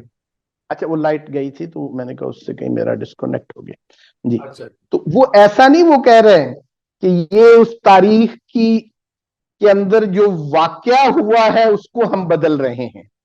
वो ये कह रहे हैं कि वाकया ऐसे नहीं था जैसे दिखाया गया कॉलोनियल पीरियड में। वाकया हकीकत में मुगल बहुत एडवांस्ड थे, मुगल्स के अंदर साइंसेस भी डेवलप हो रही थी, मुगल्स के यहाँ आर्ट भी डेवलप हो रहे थे, लेकिन ब्रिटिश पीरियड में आकर, कॉलोनियल पीरियड में आकर, उस कॉलोनियल माइंडसेट के तहत उन्होंने मुगल पीरियड की ये एक एपिस्टेमिक पिक्चर हमें थ्योराइज करके दिखा दी और हमने एकेडेमिया ने उसे ओन कर लिया। वो कहते हैं ये भी तो उसके बाद हुआ ना, उन्होंने उसको कोई उन वाकयात को तो नहीं बदला, उन वाकयात की अंडरस्टैंडिंग को बदला इस पीरियडाइजेशन से, उसको कॉलोनाइज कर लिया उस टाइम को। तो वो तो उन्होंने बाद में किया, जैसे उन्होंने बाद में कर लिया, ये कहते हैं हम भी उसे बाद में कर रहे हैं। हम, उन्होंने कॉलोनाइज उसको बाद में किया, हम उसको डीकॉलोनाइज बाद में कर रहे हैं। तो वो ये कहते हैं कि वो डीकॉलोनाइज होने से उसकी असल शक्ल नजर आ जाएगी। हमारा अब क्लेम ये है कि ये जिसको डीकॉलोनाइज करना कह रहे हैं, उसमें असल प्रॉब्लम ये है कि ये जिसको डीकॉलोनाइज करना कह रहे हैं, ये उनके कॉलोनाइज करने जैसी ही गलती ना हो कहीं। ये उसमें इतराज नहीं कि ऐसा हो नहीं सकता, कॉलोनाइज अगर हो सकता है तो डीकॉलोनाइज भी हो सकता है। ये तो कॉलोनाइजेशन ऑफ टाइम की वजह से हुआ है, कॉलोनाइजेशन ऑफ स्पेस की वजह से तो नहीं हुआ। तो कॉलोनाइजेशन ऑफ टाइम की वजह से उसको कॉलोनाइज कर लिया गया है, तो उसको डीकॉलोनाइज भी किया जा सकता है। और इन्होंने अर्ली मॉडर्न कह के उस सारे पीरियड को भी एडवांस्ड दिखा दिया है, उसके अंदर भी डेवलपमेंट दिखा दी है, उसके अंदर भी रैशनैलिटी दिखा दी है, उसके अंदर भी उलूम दिखा दिए हैं। तो ये रिसर्च का एक पॉजिटिव साइड भी है इनकी, कि उस दौर की चीजें जो हम भी दिखाना चाह रहे हैं ये भी दिखा रहे हैं। अब पर्सपेक्टिव डिफरेंट हो सकता है उनका और हमारा, लेकिन उन्हीं चीजों को एक्सकेवेट वो भी कर रहे हैं, हम भी कर रहे हैं। वो एक्सकेवेट करके वो उसको डीकॉलोनाइज करना कह रहे हैं अपना। बड़ा इश्यू जो है ये नहीं है कि वो डीकॉलोनाइज नहीं हो सकता, कॉलोनाइज हो सकता है, तो डीकॉलोनाइज भी हो सकता है टाइम। अब बड़ा इश्यू ये है कि ये भी एक खास कॉन्सेप्शन पे खड़ा है ना, ये डीकॉलोनाइज करना। डीकॉलोनाइजेशन की इस कंसेप्शन के अंदर एक अंडरस्टैंडिंग ये मौजूद है कि कॉलोनियलिटी और मॉडर्निटी को अलग भी किया जा सकता है। अब ये एक अलग डिबेट है कि क्या कॉलोनियलिटी को और मॉडर्निटी को अलग किया जा सकता है कि नहीं, किसी चीज को डी मॉडर्नाइज किए बगैर डीकॉलोनाइज किया जा सकता है कि नहीं। ये सारा गिरोह जो ये कर रहा है उसको डीकॉलोनाइज करने का काम, ये सारा तो इस बात का कायल है, इससे भी लगता है। और वैसे भी ये कहते हैं कि मॉडर्निटी और कॉलोनियलिटी को अलहदा भी देखते हैं ये। बल्कि तीसरी चीज भी आप जैसे ऐड कर लें हमारी एकेडमिक डिबेट्स के अंदर, कि वेस्टर्नाइजेशन, मॉडर्नाइजेशन और कॉलोनाइजेशन, इन तीनों चीजों को कुछ स्कॉलर्स अलहदा से देखने के भी कायल हैं। मतलब ये आइडिया तो मौजूद है ना एकेडेमिया के अंदर भी, कि मॉडर्नाइज करना किसी को चीज को वेस्टर्नाइज किए बगैर, या फिर कॉलोनाइज करना किसी चीज को, और मॉडर्नाइज करना और वेस्टर्नाइज करना, ये तीन अलग फिनोमेनास हैं। हमारे हिंदुस्तान के अंदर भी, जैसे इसके अंदर भी उन्होंने दिखाए कुछ लोगों का काम, उन्होंने इस हमारे 19वीं सदी के दौर के अंदर उस पर पॉइंट आउट किया, इसकी इब्तदाई सफों में जैसे आता है कि इसके अंदर दो तरह की मॉडर्निटीज काम कर रही थी। एक मॉडर्निटी जो थी, वो मॉडर्निटी तो थी मटेरियल वर्ल्ड में, इंस्टीट्यूशनल लेवल के ऊपर, जो कॉलोनियल मॉडर्निटी की जो फॉर्मेशन थी, वो तो उन्होंने कहा कि बिल्कुल यूरोसेंट्रिक थी और वो मटेरियलिस्टिक भी थी। लेकिन वो इंडियन ऑथर्स भी ये कहते हैं कि वो एक मॉडर्निटी जो थी इंटेलेक्चुअल लेवल पे भी काम कर रही थी, कल्चरल लेवल पे भी काम कर रही थी। तो वो मॉडर्निटी का ये जो दूसरा पहलू है, वो कहते हैं वो मटेरियलिस्टिक नहीं था, उसमें होने वाले काम जो थे वो एक खास तरह की स्पिरिचुअलिटी पर थे, वो एक खास किस्म के लिटरेचर को पैदा कर रहे थे, एक खास किस्म की स्पिरिचुअलिटी भी जन्म ले रही थी, एक खास किस्म की रिलीजियसिटी के ऊपर भी डिबेट्स चल रही थी। तो वो कहते हैं ये हमारी इंडिजिनियस मॉडर्निटी थी, कि एट ए टाइम ये सिर्फ वेस्ट वाले ही नहीं कह रहे, हमारे इंडियन स्कॉलर्स भी ये कहते हैं कि 19वीं सदी के अंदर नो डाउट वो कॉलोनियल मॉडर्निटी भी अपना काम कर रही थी, लेकिन साथ ही एक इंडिजीनियस मॉडर्निटी भी काम कर रही थी। ये उस पीरियडाइजेशन में तो नहीं जा रहे थे पीछे, मुगल पीरियड को भी मॉडर्नाइज पीरियड कह दें या मॉडर्निटी कह दें, अर्ली मॉडर्निटी कह दें, लेकिन कम से कम 19वीं सदी में ही मॉडर्निटी का आगाज देखते हुए उसमें भी ये दोनों पैटर्न वो दिखाते हैं कि यहां पर कॉलोनियल मॉडर्निटी भी है और वो स्पिरिचुअल और इंटेलेक्चुअल मॉडर्निटी भी है जो इंडिजीनियस थी, जो यूरोसेंट्रिक या वेस्टर्न नहीं थी। वो ये भी क्योंकि रिसेंट जो स्टडीज आ रही हैं पोस्ट कॉलोनियल स्टडीज के हवाले से और डी कॉलोनियल स्टडीज के हवाले से, उनके अंदर भी ये डिबेट सब काफी शिद्दत पकड़ रही हैं, काफी जोर से इस पे काम हो रहा है उन डिबेट्स के अंदर भी, कि ये जो एक फिनोमिना था कि हमने कॉलोनाइजर और कॉलोनाइज्ड की बाइनरी के अंदर ही चीजों को जो देखा है उस पूरे डेवलपमेंट को, और कॉलोनाइज्ड जो है उसको बिल्कुल एक पैसिव एंटिटी के तौर पर देखा है। वो कहते हैं ऐसा नहीं था, कॉलोनाइज्ड भी एक्टिव था, और उस दौर का कल्चर, उस दौर की जो डेवलपमेंट थी, वो कॉलोनाइजर और कॉलोनाइज्ड दोनों के एक्टिव, एक सिर्फ सब्जेक्ट ऑब्जेक्ट में ना उसको देखे, वो दोनों तरफ से एक एक्टिविटी हो रही थी। और उन फैक्टर्स को हमने इस जो पोस्ट कॉलोनियल स्टडीज के अंदर की जाने वाली स्टडीज में हमने इग्नोर किया, कि उनके अंदर जो एक इंडिजीनियस डेवलपमेंट थी उसको हमने स्टडी नहीं किया या उस पर बात नहीं की। इवन 19वीं सदी के अंदर भी हवाला आपको इसमें नजर आ जाएगा जिनका ये काम है इस पे, कि वो 19वीं सदी को भी दो हिस्सों में ही डिवाइड करते हैं, कि एक वो मटेरियलिस्टिक मॉडर्निटी जो कि यूरोसेंट्रिक ही थी, जो कि कॉलोनियल ही थी, जो कि वेस्ट ही दे रहा था, जो कि कॉलोनाइजर की दी हुई थी, और दूसरी तरफ जो इंटेलेक्चुअल, कल्चरल और लिटरेचर के अंदर, कल्चर के अंदर, स्पिरिचुअलिटीज के अंदर उसकी एक बहुत बड़ी स्टडी करके वो दिखा भी देते हैं कि ये चीजें जो थी ये मटेरियलिस्टिक तो नहीं थी। हमारा कॉलोनियल पीरियड का जो लिटरेचर डेवलप हुआ, हमारा कॉलोनियल पीरियड का जो कल्चर डेवलप हुआ, उसमें भी बहुत सारा एलिमेंट स्पिरिचुअल भी था। तो वो जो एक डेवलपमेंट थी उसको भी वो एक मॉडर्न डेवलपमेंट कह रहे हैं, और इंटेलेक्चुअल और कल्चरल लेवल पे कह रहे हैं। एक तो ये इसमें पॉइंट आउट मैंने कहा कर दूं, साथ ही ये एक चीज भी सामने आ जाए। अब हमारा जो क्वेश्चन हम रेज कर रहे हैं, ये सिर्फ ये ग्रुप ही नहीं या ये स्कॉलर्स ही नहीं कि जो डीकॉलोनाइजेशन के कायल हैं। डीकॉलोनाइजेशन वालों की एक बात तो है अच्छी थोड़ी सी, जो मतलब पोस्ट कॉलोनियल स्टडीज से हटके अपनी जो वो एक डिस्टिंक्शन कायम करते हैं, तो पोस्ट कॉलोनियलिस्ट से डीकॉलोनियलिस्ट की जो डिस्टिंक्शन है उसका एक बहुत अच्छी साइड जो है जिसकी वो बात करते हैं, कि पोस्ट कॉलोनियल स्टडी में भी एक गलती मौजूद है वो कहते हैं। और वो गलती क्या है?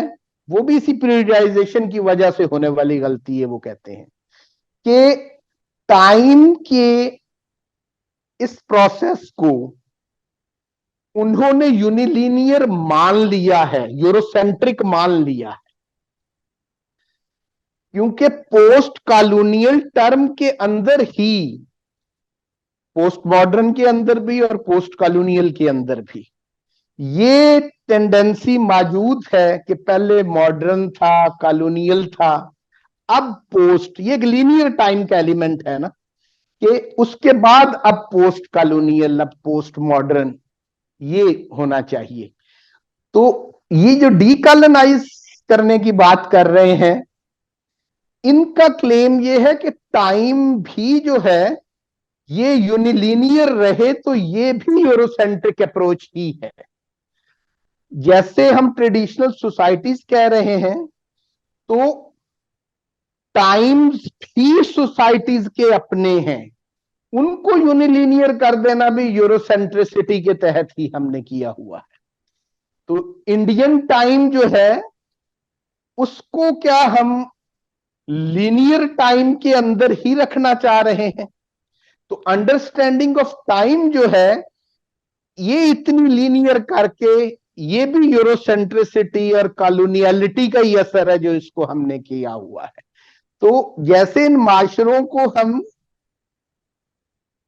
अल्टरनेटिव्स के तौर पे स्टडी करना चाह रहे हैं, यूरोसेंट्रिक मॉडल से निकल के स्टडी करना चाह रहे हैं, तो वो भी तब तक मुमकिन नहीं कि जब तक हम यूनिलीनियर टाइम से नहीं निकलेंगे, इन माशरों के अपने अपने टाइम की एक अंडरस्टैंडिंग नहीं पैदा करेंगे। तो ये जो तरतीब है पोस्ट कॉलोनियल का, ये प्रॉब्लम है वो कहते हैं। इसीलिए ये टर्म डी कॉलोनियल यूज कर रहे हैं कि डी कॉलोनियल करने से हम उस टाइम की यूरोसेंट्रिसिटी से निकल जाते हैं।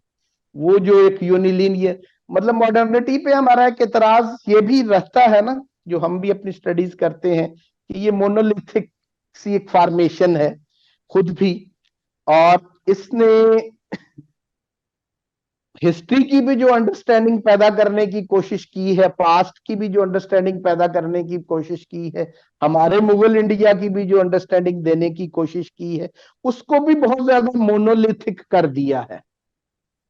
तो ये सारे प्रॉब्लम्स जो है ये यूनिलिनियर टाइम की वजह से हैं, इस पीरियडाइजेशन की वजह से है कि मॉडर्निटी आई थी जी, उसके बाद पोस्ट मॉडर्निटी आ गई, हमने वो टाइम ओन कर लिया है। इसका मतलब है पोस्ट कॉलोनियल कह के भी हमने कॉलोनियल को, मॉडर्न को उस तरह से अपने टाइम फ्रेम के अंदर ओन किया हुआ है। तो डी कॉलोनियल की टर्म में यूज करने में ये भी उनकी एक मसलियत उसमें होती है, जो एक पॉजिटिव चीज है, वो कम से कम उसके हमारी सोसाइटी के टाइम को भी वो यूरोसेंट्रिक टाइम अंडरस्टैंडिंग से अलहदा देखते हैं।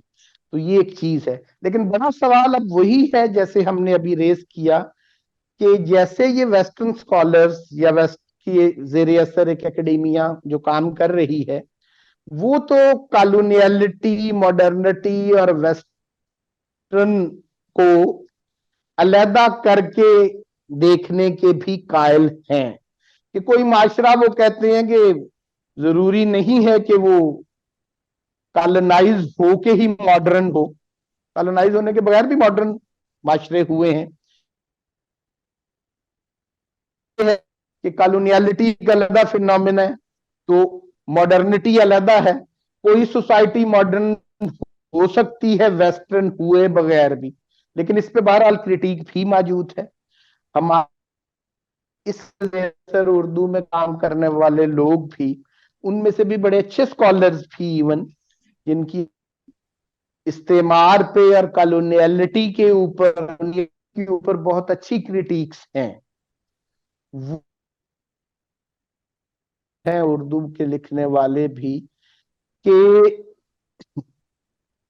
मॉडर्नाइज करना या मॉडर्निटी विदाउट कॉलोनियलिटी, या यूं समझ लें कि उन्हें कॉलोनियलिटी से प्रॉब्लम है, उन्हें मॉडर्निटी से प्रॉब्लम नहीं है। वो कहते हैं कि इसमें प्रॉब्लमेटिक चीज जो है ना वो कॉलोनियलिटी है। इस्तेमारी मॉडल जो था ना मॉडर्निटी का, या कॉलोनियल मॉडर्निटी थी जो, ये प्रॉब्लमेटिक है। तो इसमें ये कॉलोनियल वाला मामला सॉल्व हो जाए तो सिर्फ मॉडर्न उतना प्रॉब्लमेटिक नहीं है। ये अलग बात है कि हम जो यहाँ पर एक बात कर रहे होते हैं, या हमारा जो मौकफ है, हमें कॉलोनियलिटी से जितनी प्रॉब्लम है मॉडर्निटी से भी उतनी है। और हम इस बात के तो कायल हैं कि जो मिग्नोलो वगैरह का जो हमारी लैटिन अमेरिका में जो डेवलप हुआ, अर्जेंटाइन के अंदर, पेरू के अंदर जो लिटरेचर, तो वो जो बात करते हैं कि वो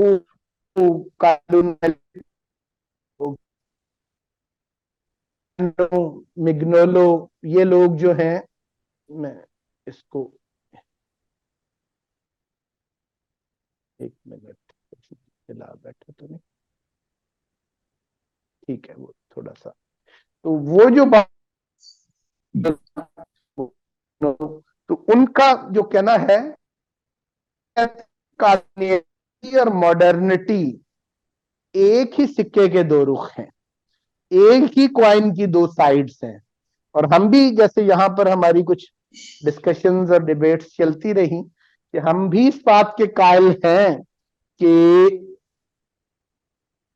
इस कॉलोनाइजेशन के बगैर मॉडर्नाइजेशन की हमारी जो एक अंडरस्टैंडिंग है वो मुमकिन ही नहीं थी। और मॉडर्निटी और कॉलोनियलिटी जो है, इनको दोनों फिनोमेना को अलग करके देखना ये मुमकिन नहीं है। मतलब ये हमारी अंडरस्टैंडिंग चीजों पे जो थी, लेकिन बहरहाल बताना ये मकसूद था और दिखाना ये मकसूद था कि रिसेंट टाइम्स में होने वाला एकेडमिया पे, मॉडर्न साउथ एशिया पे होने वाला काम जो है, उसका अब जो एपिस्टेमिक फ्रेम है वो ये पैदा हो चुका है कि अर्ली मॉडर्निटी, फिर कॉलोनियल मॉडर्निटी। और अब इसमें जो दूसरी चीज, एक ये भी चीज, शुरू में जब अर्ली मॉडर्निटी की टर्म इस्तेमाल होती रही या की जाती रही, तो वो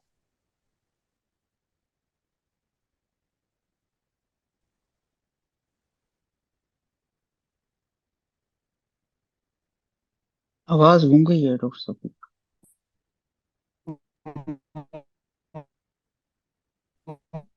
तो मदर साहब, आप कुछ सवाल करना चाह रहे थे? मैं एक्चुअली डॉक्टर साहब से इसी का एक पैसेज है इस रीडिंग का, वो डिस्कस करना चाह रहा था, बट आई थिंक उनकी आवाज चली गई है।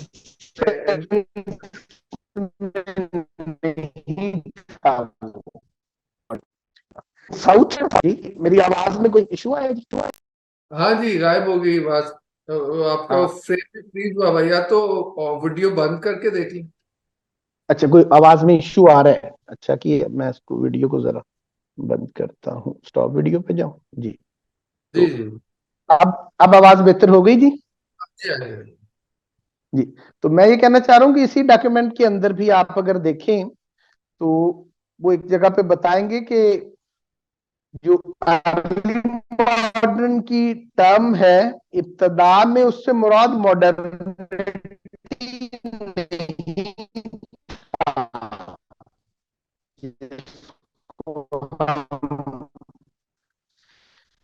modernity के बारे में जो मुख्तलिफ चीजें हम समझते हैं, देखते हैं, लेकिन साउथ एशिया में जब हमने अर्ली मॉडर्न की ये टर्म अब उन्होंने यूज की और इस पे रिसर्च करने वाले ये लोग जो हैं, ये आई थिंक डॉक्टर साहब को सारे मैसेज कर दें कि आवाज नहीं है। मेरे ख्याल से original है। एक लेटर तो लेटर medieval के term के तौर पर यूज किया गया था अर्ली मॉडर्न, उसको मॉडर्निटी से कोई लेना देना नहीं था, कोई ताल्लुक नहीं था। लेकिन ये पिछले 20-25 साल में इस पे वाली सारी रिसर्च, उसका यही है कि वो ये यार सर, मैंने वो मैसेज कर दिया था, हो सकता है इसलिए वो रिकनेक्ट करें। तो इतनी देर आप बताइए, आप क्या पैसेज की क्या बात कर रहे थे?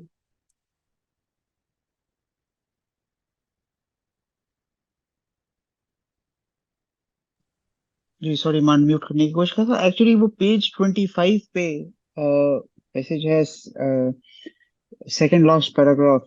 कोई चक्रवर्ती साहब हैं जो इस अर्ली मॉडर्निटी के कॉन्सेप्ट को चैलेंज करते हैं, और वो बेसिकली ये कह रहे हैं कि this is a politically driven agenda and is not reflective of the real processes that happened in the past. तो मतलब ये ठीक है, ये यहाँ तक तो बात समझ में आती है कि ये जो साउथ एशियन सिविलाइजेशन थी, ये एक स्टैटिक सिविलाइजेशन नहीं थी। जब कॉलोनाइजेशन हुई और इसमें बड़ी शायद डायनामिज्म था कल्चर के हिसाब से, स्पिरिचुअलिटी के हिसाब से, या ट्रेडिशनल नॉलेज के हिसाब से, मगर उसे हम मॉडर्निटी नहीं कहते। और उसे अर्ली मॉडर्न पीरियड में शामिल करना जो है वो is probably not right. This is what this paragraph is essentially saying, and in fact, they actually admit this. I mean, if you read the very last 2-3 lines on page 25, they say, however, one wonders if there's anything at all in historical profession that is not ideologically laden and not a product of historians' politics or preference. That is fine. So they are admitting it themselves. So then the question arises that when does propaganda end and history starts?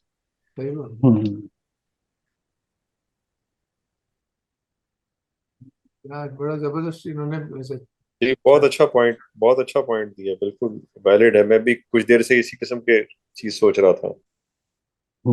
जी जनाब, अब आ रही है मेरी आवाज? जी doctor साहब, आवाज तो आ रही है। अब हमारा जी टाइम वैसे खत्म हो रहा है। जी, तो मैं इसको बस कितना टाइम रह गया हमारे पास? मतलब 15 मिनट कह लें। हाँ। ठीक है, तो अब इसमें जो मेरी आज की तरतीब जहन में थी कि इसको पूरी डॉक्यूमेंट को सब लोगों ने अगर देखा होता तो ये जो हमने डिस्कशन की है अभी, इस सारी की जरूरत कम रहती हमें अब तक जो हमने बात की है। तो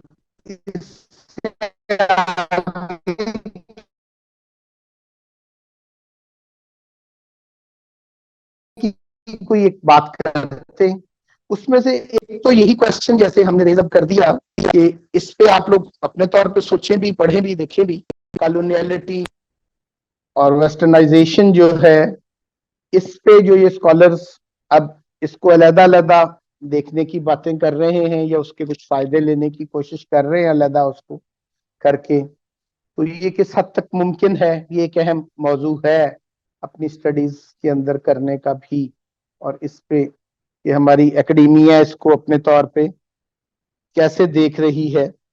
तो दूसरी जो चीज इसमें, जैसे मैंने कहा कि अब जैसे ये अभी एक रीडिंग का एक हिस्सा पढ़ के एक क्वेश्चन भी रेज किया और इनकी अपनी भी जो उसमें चीज है, इसमें दो चीजें बस मैंने अब आपके सामने और लानी है। एक तो ये कि इस पे अब हम इस सारे को जो दिखाने का मकसद है, ये हमारे अगले 4 सेशंस का जो एक काम है जो हमने करना है, उसकी पर्पस भी या उसकी यूं समझ लें कि उसकी एक सेंस भी डेवलप होगी कि वो करने की जरूरत क्या है, उसको पढ़ने की जरूरत क्या है और उस पे स्टडी करना अहम भी क्यों हो गया है इतना। तो उसमें जो एक इंटरेस्टिंग चीज है, जैसे हमने कहा कि ये एक एपिस्टेमिक फ्रेम जो ये देना चाह रहे हैं कि अर्ली मॉडर्निटी की टर्म यूज करके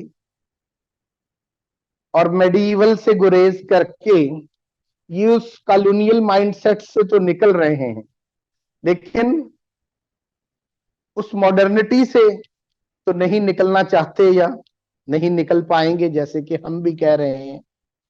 लेकिन अब एक ये जो सजेस्ट करते हैं डिकॉलोनाइज करने वाले और अर्ली मॉडर्निटी की कैटेगरी यूज करने वाले, ये सारा कुछ ये कर रहे हैं एक एपिस्टेमिक रिकंस्ट्रक्शन के लिए, कि जो हमने पिछली 2 सदियों के अंदर एक एपिस्टेमिक कंस्ट्रक्ट्स बना ली हैं, अब उनको हमने रिकंस्ट्रक्ट करना है।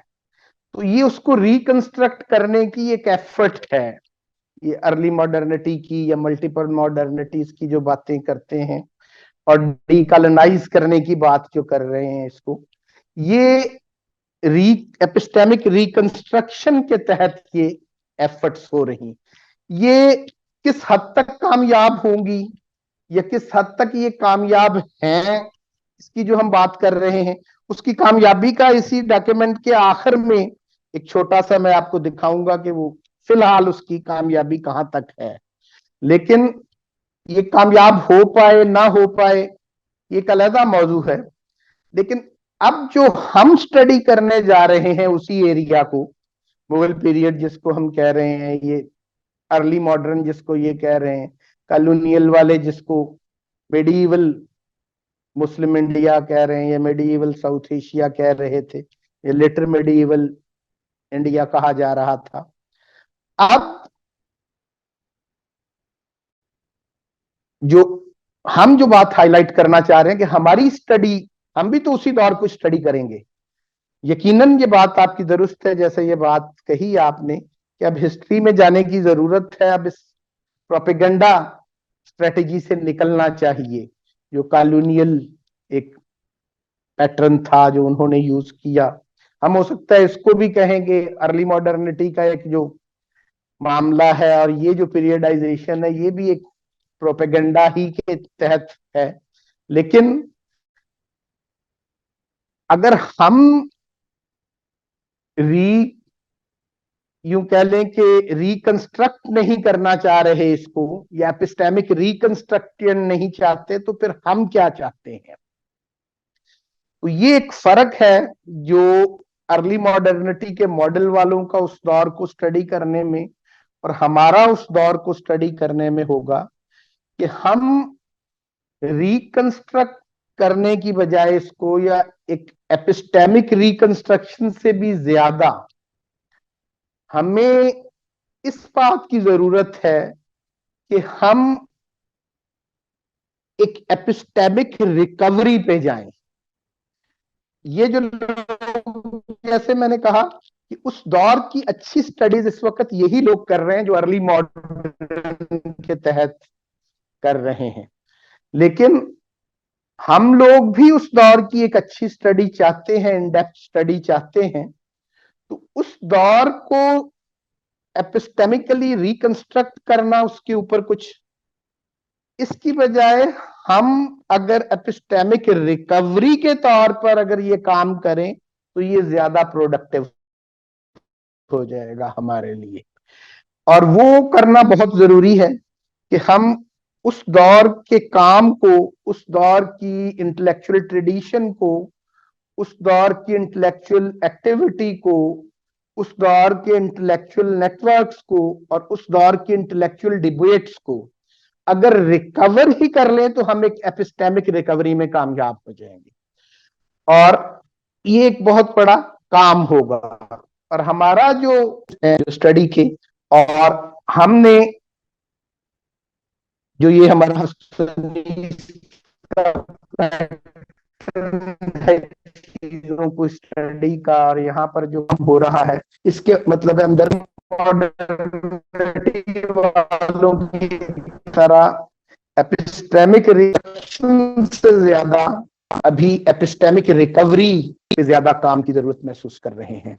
तो इनकी जो एक पॉजिटिव चीज, जैसे मैंने शुरू में कहा, ये ही वो लोग हैं जो डिकॉलोनाइजेशन के भी कायल हैं कुछ, या कुछ लोग इस हवाले से अर्ली मॉडर्निटी का फेज उसको देख के उसमें चीजें तलाश कर रहे हैं।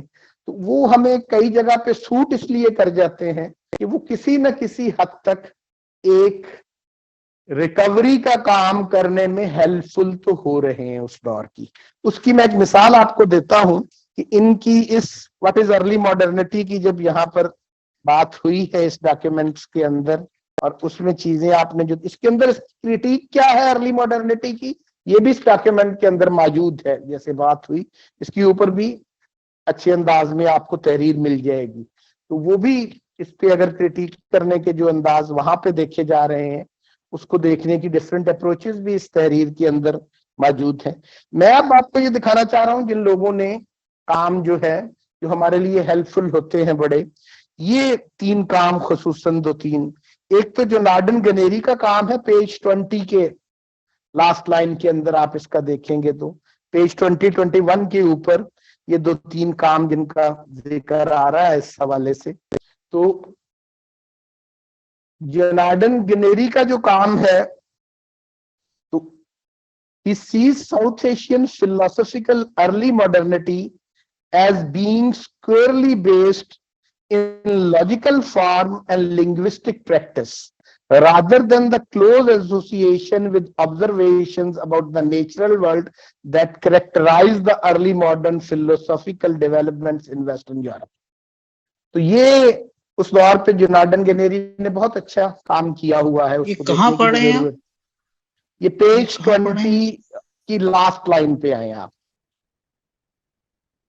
ओके, यहां से शुरू करें, और ये जो हिस्सा मैंने पढ़ा है ये पेज 21 की सेकंड लाइन से पढ़ा है। जुनार्डन गिनेरी का नाम यहाँ पे है, लेकिन इसकी बात जो है पेज 21 की सेकंड लाइन पे जाए। Very interesting. ये ठीक है ना। अब जुनार्डन गिनेरी जो है, असल में मैं तो बात आज यहाँ से इन थीम से शुरू करना चाहता था, लेकिन वो क्योंकि सबने पढ़ा नहीं था तो हमें पिछली एक पूरी गुफ्तगू में जाना पड़ा। तो जुनार्डन गिनेरी का काम हम भी अपने पिछले सालों में और आगे जो इसकी फर्दर स्टडीज में, आप भी लोग अगर दूसरे साल में इसके जाते हैं कुछ लोग, तो वहां पे जो चीजें स्टडी कर रहे हैं उसमें करते रहे, जिसको मैं एपिस्टेमिक रिकवरी का काम समझता हूँ वहां पे करने की जरूरत है। तो इन लोगों ने उस दौर की चीजों के ऊपर कुछ अच्छे काम किए हैं, और उनका जो एक व्यू है जो उन्होंने दिखाया भी है कि वेस्टर्न मॉडर्निटी में और ये जो अर्ली मॉडर्निटी की सूरत में जो मुगल दौर की मॉडर्निटी ये दिखा रहे हैं, तो उसके अंदर की जो ब्यूटीज हैं और उसका एक जो फर्क इस सेंटेंस के अंदर उन्होंने, कि वहां पर काम इंडिया के अंदर, साउथ एशिया के अंदर लॉजिकल फॉर्म और लिंग्विस्टिक प्रैक्टिस के ऊपर ज्यादा हुआ, बजाय वो इसके कि ऑब्जर्वेशनल और नेचुरल जो ये वाला जो एलिमेंट इसमें वो दिखा रहे हैं, वेस्ट से मुख्तलिफ एक मॉडर्निटी के तौर पे भी उसको दिखा रहे हैं। तो मैं सिर्फ उस काम की अभी डिटेल में नहीं जाना चाह रहा, या उस पर हम स्टडी करते रहे अपने दरहस्पनीस पे, जुनार्डन गिनेरी की चीजें पढ़ी भी हमने। तो दूसरा काम जो पिछले हमने कुछ, वो तो शायद आपके पिछले सेशन में भी एक कमेंट हुआ या पिछले कोर्स वालों के साथ, इसी के अगले पैराग्राफ में आप देखेंगे तो शंकर नायर का एक नाम नजर आ रहा है। तो बहुत अच्छा काम कर रहे हैं शंकर नायर। बल्कि जिन चीजों को मैंने अभी कुछ दिन पहले सुनीस पे एक जो सेशन हुआ इस पे मुगल इंडिया के हवाले से कुछ चीजें, ये 14 अगस्त के हवाले से जो नशिस्तें हुई, उसमें जो बात की, इस जरूरत को उजागर किया कि उस दौर की जो हमारे पास मखतूते हैं तो उनके एडिट होने की भी बड़ी जरूरत है, उनको रिकवर कर और उनके ट्रांसलेशंस भी, या उन जुबानों को सीखना, फारसी वगैरह को उसको पढ़ सकने के लिए। तो ये काम इन लोगों ने जो इस पे काम कर रहे हैं, शंकर नायर भी उनमें से हैं, इन्होंने बहुत अच्छा काम उस दौर पे, मुहिबुल्लाह अलाहाबादी पे इनका भी काम है, और हम जो सजेस्ट कर रहे थे काफी अरसे से कि होना चाहिए, और इनका इस पे आप देख लें ये पैराग्राफ भी। अगर मैं दूसरा बड़ा नाम इस हवाले से शंकर नायर का भी इस हवाले से, कि Nair points out that traditionally the practitioners of the Islamic or Arabic and the Hindu or Sanskritic traditions had treaded parallel intellectual pathways and rarely had the intellectual and linguistic resources to engage each other directly in informed intellectual dialogue. So under such circumstances, a new paradigm emerged in course of the 16th and 17th century. तो ये एक new paradigm emerge जो हुआ 16वीं और 17वीं सदी का, as Mughal patronage of a group of Hindu and Muslim scholars for the translation of Sanskrit texts led to the emergence of Persian as some sort of an intellectual lingua franca. तो ये इस बात को करार देते हैं कि वो अर्ली मॉडर्निटी या मुगल पीरियड की वो इंटेलेक्चुअल एक्टिविटी जो माजी से बिल्कुल एक डिफरेंट अंदाज में ये क्लेम करते हैं ये लोग कि वो डेवलप क्यों हुई, एक पर्शियन एक लिंगुआ फ्रांका के तौर पे जब यहाँ पर बनी। तो इसी तरह documentation and transmission of knowledge because of an expansion in cultures of record keeping। अब ये एक तीसरा थीम इन्होंने मतलब बताने से ये मकसूद है कि उस अर्ली मॉडर्निटी को माजी से मुख्तलिफ क्यों करार दे रहे हैं, वो अर्ली मेडिइवल से उस लेटर मेडिइवल को, और उसके अंदर एक नई डेवलपमेंट जिसको वो मॉडर्निटी से मिलता जुलता या मॉडर्निटी ही का अर्ली फेज करार दे रहे हैं। जुनार्डन गिनेरी है, शंकर नायर है, नाइल ग्रीन है, या कुछ और स्कॉलर्स का भी काम इसमें भी जिक्र आएगा और आगे भी हम डिस्कस करेंगे। तो उन लोगों ने जो किया है उसकी वजूहात उनकी डिफरेंट है। मिसाल के तौर पे कई जगह पे आपको ये भी लगेगा कि उस पे बड़े अच्छे काम हुए हैं, तो उसका भी जिक्र इसी टेक्स्ट के अंदर ही कहीं आपको मिल जाएगा, ये चैप्टर में, कि जो इंटरेक्शंस हुए उस वक्त ग्लोबल इंडिया से, इंटेलेक्चुअल्स का एक तबादला जो कोर्टली लेवल के ऊपर होता रहा वेस्टर्न कोर्ट्स के अंदर, वेस्टर्न जो एम्पायर्स थी और सफवी और मुगल एम्पायर्स के अंदर भी, तो ये एक बड़ी वजह बनी। मतलब इसकी वजूहात भी उनके पास हैं कि अर्ली मॉडर्न डेवलप कैसे हुआ।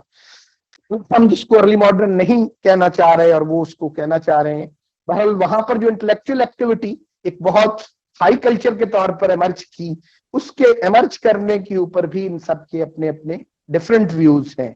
कोई तो उसको एक कोर्टली कल्चर की डेवलपमेंट के तौर पे देखता है, कोई उसे रिकॉर्ड कीपिंग का एक जो मुगल्स का एक खासा था उससे वो जनरेट हो गई चीजें, कोई उसको इसमें देख रहा है शंकर नायर की, तो कोई हिंदू और मुस्लिम जो स्कॉलर्स थे उनको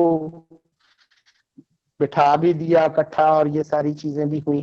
तो मतलब डिफरेंट इसके ऊपर थेरीज हैं जिसपे इन लोगों ने काम किया है। तो बताना ये मकसूद था कि इस सिनेरियो को भी नजर में रखने की जरूरत है। और मतलब हमारा सामना सिर्फ वो कॉलोनाइजेशन, पहले तो हम जो कॉलोनाइज कर दिया गया उसको हम उसको फेस कर रहे थे, अब उसको मॉडर्नाइज कर दिया गया टाइम को। मैं इसको कहता हूं कि ये लोग अब उस टाइम को मॉडर्नाइज कर रहे हैं, उन्होंने उस टाइम को कॉलोनाइज किया, इसको तो इन्होंने मॉडर्नाइज कर ही लिया, अब टाइम को भी मॉडर्नाइज कर रहे हैं ये लोग। जी जनाब, अब कोई बात जी डॉक्टर साहब, मुकम्मल हुई किसी जी दो लोगों ने हाथ खड़े किए हुए। जी, जी आवाज तो नहीं कटी मेरी, बात कटी तो नहीं थी आखिर में जो हमने की है? नहीं, समझ आ गई, बहुत जबरदस्त, बहुत यूजफुल, और ये टेक्स्ट भी अब ज्यादा समझ में आएगा जी। अब ये इसको मतलब अपने तौर पे चीजों को पढ़ा भी जा सकता है। ये दो स्टूडेंट्स ने हाथ खड़े किए हैं। जी जी जी, यावर बिल्कुल साहब, बिल्कुल। यावर साहब।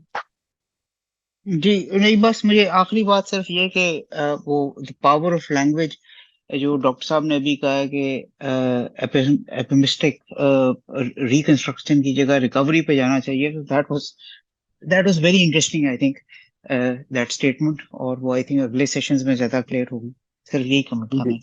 अब बिल्कुल, और हमारा मतलब है पैटर्न और हमारे स्टडी का असल पर्पस तो उस पे है, क्योंकि उसकी मैं तो प्रैक्टिकल एक दो चीजें जो है ना, कई दफा एहसास होता है, कई दफा कोई बहुत अच्छा प्रोग्राम बंदा यूट्यूब पे भी देख रहा हो या कोई अच्छे स्कॉलर्स के दरमियान एक डिबेट चल रही होती है ना बड़ी किसी मौजू पे, और वो कई दफा वो माकूलात से रिलेटेड रैशनैलिटीज पे बात भी हो रही होती है या कोई और फिलोसॉफिकल डिस्कशन हो रही होती है, और इस दौर में वो बड़ी इंटरेस्टिंग भी होती है और उस पर बड़े बड़े आर्गूमेंट्स भी होते हैं।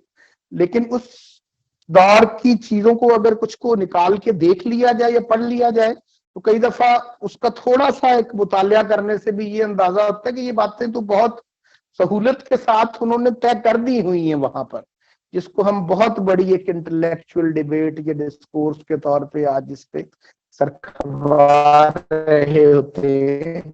तो हम सिर्फ क्योंकि वो फारसी में होने की वजह से, वो मखतूते की शक्ल के में होने की वजह से अब हमारी वो एक्सेस नहीं है उस तक, तो इस वजह से हम उस इल्म से महरूम होते हैं।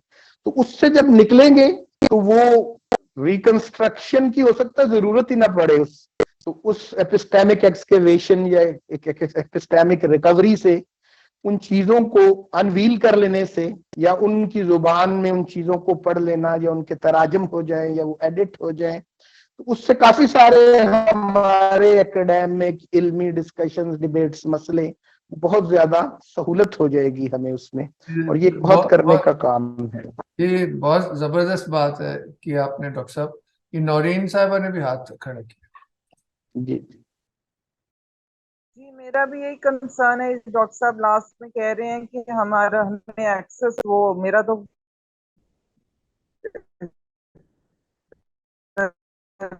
ज्वाइन करने का मकसद भी था अंग्रेजी, तो मैंने और यूरोसेंट्रिक मैंने कुछ कुछ लोग गई है, मैं मुझे तो चाहिए था। और वो पूरी बॉडी ऑफ नॉलेज है, वो कहाँ पड़ी है, किस कहाँ किन लोगों से मिलेंगे, एनीवेज। तो डॉक्टर मुबारक अली का सर क्या है, वो किस रेफरेंस पे, वो उनका काम कोई आता है इसमें रिकवरी में? उनका अच्छा है इस हवाले से, हिस्ट्री के हवाले से, कि वो एक डिफरेंट पैटर्न पे उन्होंने काम किया। हमारे हिस्ट्री में जो चल रहे थे पैटर्न पहले, उन्होंने मतलब मुगल कोर्ट पे भी जैसे काम उनका है, या अवाम की तारीख पे उनका काम है।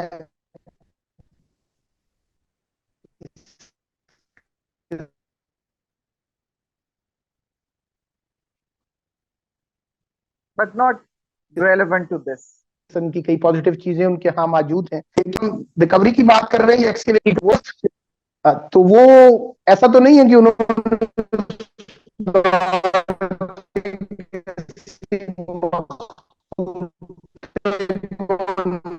निकाल के आपके सामने एडिट कर दिया है। उसके क्या प्रॉब्लम्स हैं हमारी एकेडमिया में, हमारी स्टूडेंट लाइफ जब थी, ये बहुत ज्यादा उस्तादों में, पुराने जो उस्ताद थे हमारे यूनिवर्सिटीज के, उनकी ख्वाहिश थी कि ये जो कुछ इन चीजों को एडिट किया जाए, इनको ट्रांसलेट भी किया जाए। ये मेरा बड़ी बड़ी मेरा लाइब्रेरीज मेरा में पढ़े, बहुत शौक है कि लाहौर की लाइब्रेरी में मैं पढ़े ये हैं इसमें मेरी बहुत जी। लेकिन मेरी वो बहुत बदकिस्मती दिलचस्पी है से और मैं ये करना चाहूंगी इस तरह की। जी, लेकिन वो हुआ ये कि अब हम देखते हैं तो ना यूनिवर्सिटी में फिर एक टाइम आ गया कि खुसूसन मुशर्रफ साहब का जब दौर आया ना, तो वो मॉडर्निटी की उस नई लहर में जो, तो एनलाइटन दोबारा उस दौर में जिसकी ने भी ये कहना छोड़ दिया है कि अब उनको आप एडिट करें और उनकी ट्रांसलेशंस करें, जो पब्लिश नहीं हुई उन चीजों को निकाल के ठीक करके उनको पब्लिश करने की कोशिश करें। पहले इस चीज पर पीएचडी की डिग्रीज मिलती थी, अब वो बल्कि एक तरह का उस दौर से ना ये मना कर दिया गया है कि ये ना किया करें जी, इसकी जरूरत नहीं है पुराने लिटरेचर को खंगालने की, नई बात करें। वो एक मॉडर्न माइंडसेट जो है एकेडमिया में इस तरह से दाखिल हो गया है, और उसकी राह बिल्कुल ही हमने बंद कर दी। तो एक तौर में उस्ताद स्टूडेंट को इनकरेज करता था कि एडिटिंग के काम पे जाएं, वो ज्यादा बड़ा काम है बताते थे। ये नया करने की जो एक मॉडर्न ख्वाहिश है, इससे ज्यादा अच्छा काम है कि उस दौर की किसी तहरीर को सामने ले आए आप, उस पर काम करें, उस पर रिसर्च करें।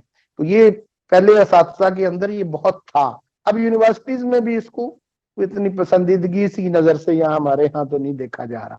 लेकिन वेस्ट में जैसे मैंने कहा कि ये जो लोग हैं, शंकर नायर हैं, ग्रेगोरिये लिप्टन हैं, ये जो नार्डन गेनेरी हैं, इवन हमारे कुछ अपने खैराबादी सिलसिले के लोगों में से, अब वालों में से भी आगे असद क्यों अहमद वगैरह का काम है। तो बड़ी मुझे खुशी हुई अभी कुछ अर्सा पहले देख के, तैमूर साहब के भाई गालबन मुराद ने भी एक बड़ा प्यारा इस पे काम कर दिया है। ये जहां इस पे क्या नाम है, दारा शिको और जहां आरा के हवाले से, ये जो आर्ट के हवाले से उन्होंने जो पोर्ट्रेट्स थी, वो जो उसमें जो क्या नाम है उसका, टाइटल है याद आपको तैमूर साहब? अभी तो नहीं है, मगर वो बुजुर्गों की बहुत प्यारा तस्वीर, काम है, बहुत प्यारा काम है वो बुक आ गई है, तो आपने देखी है? जी, किताब भी आ गई है, वो आर्टिकल भी पहले मेरी नजर से गुजरा हुआ है, और वो किताब भी मैंने 23 में ही शायद, वो इसी साल ही वो आई है। अभी आई है, पिछले तो महीने।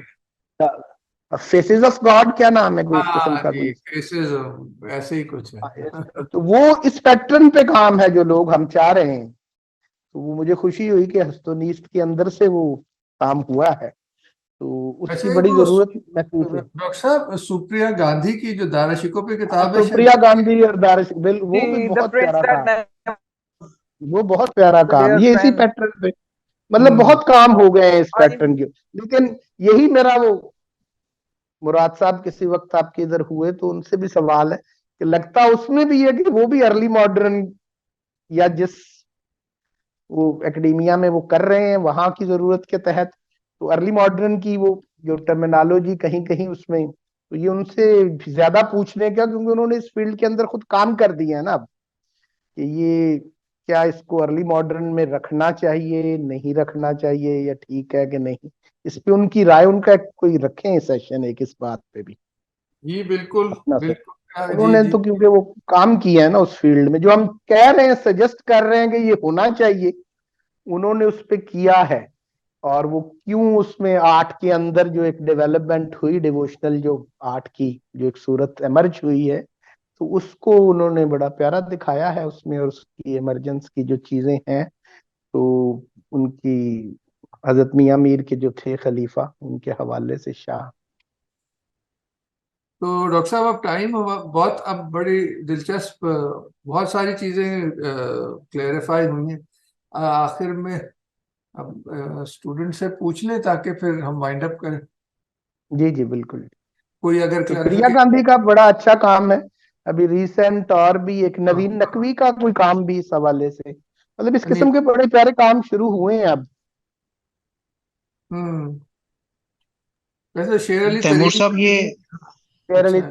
तरीन साहब, उनका जरा ज्यादा कॉलोनियल पीरियड पे है, तो ये प्री कॉलोनियल जिसको हम कह रहे हैं, इस पे बड़ा जरूरी है। जी मजहर साहब सॉरी। सर, ये फेसेस ऑफ गॉड जिस बुक की बात कर रहे हैं, ये जरा आप इसका लिंक वगैरह दीजिएगा। मैंने अभी गूगल किया है तो मुझे नहीं मिली। नहीं वो मैं करता हूँ, मेरा इरादा था, अभी डॉक्टर साहब ने मेंशन किया ना कि ग्रुप में अभी मेरा ख्याल है ये फ्री बुक है।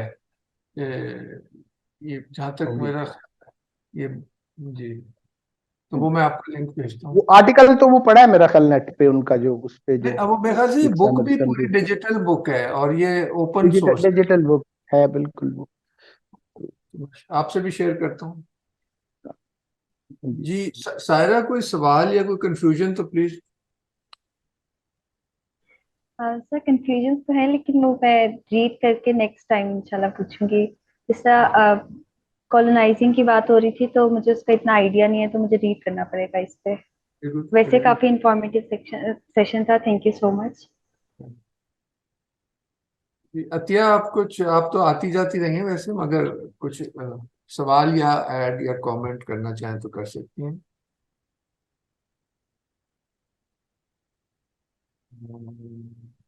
फारूक साहब आप कुछ कहें।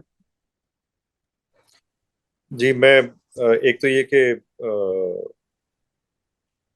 डॉक्टर साहब की बहुत ही अच्छी डिस्कशन थी, और इनका माशाल्लाह उस पे कमांड, जो अपने टॉपिक पे इन डेप्थ कमांड है, वो बड़ी खुल के सामने आती है और नई चीजें सामने आती हैं।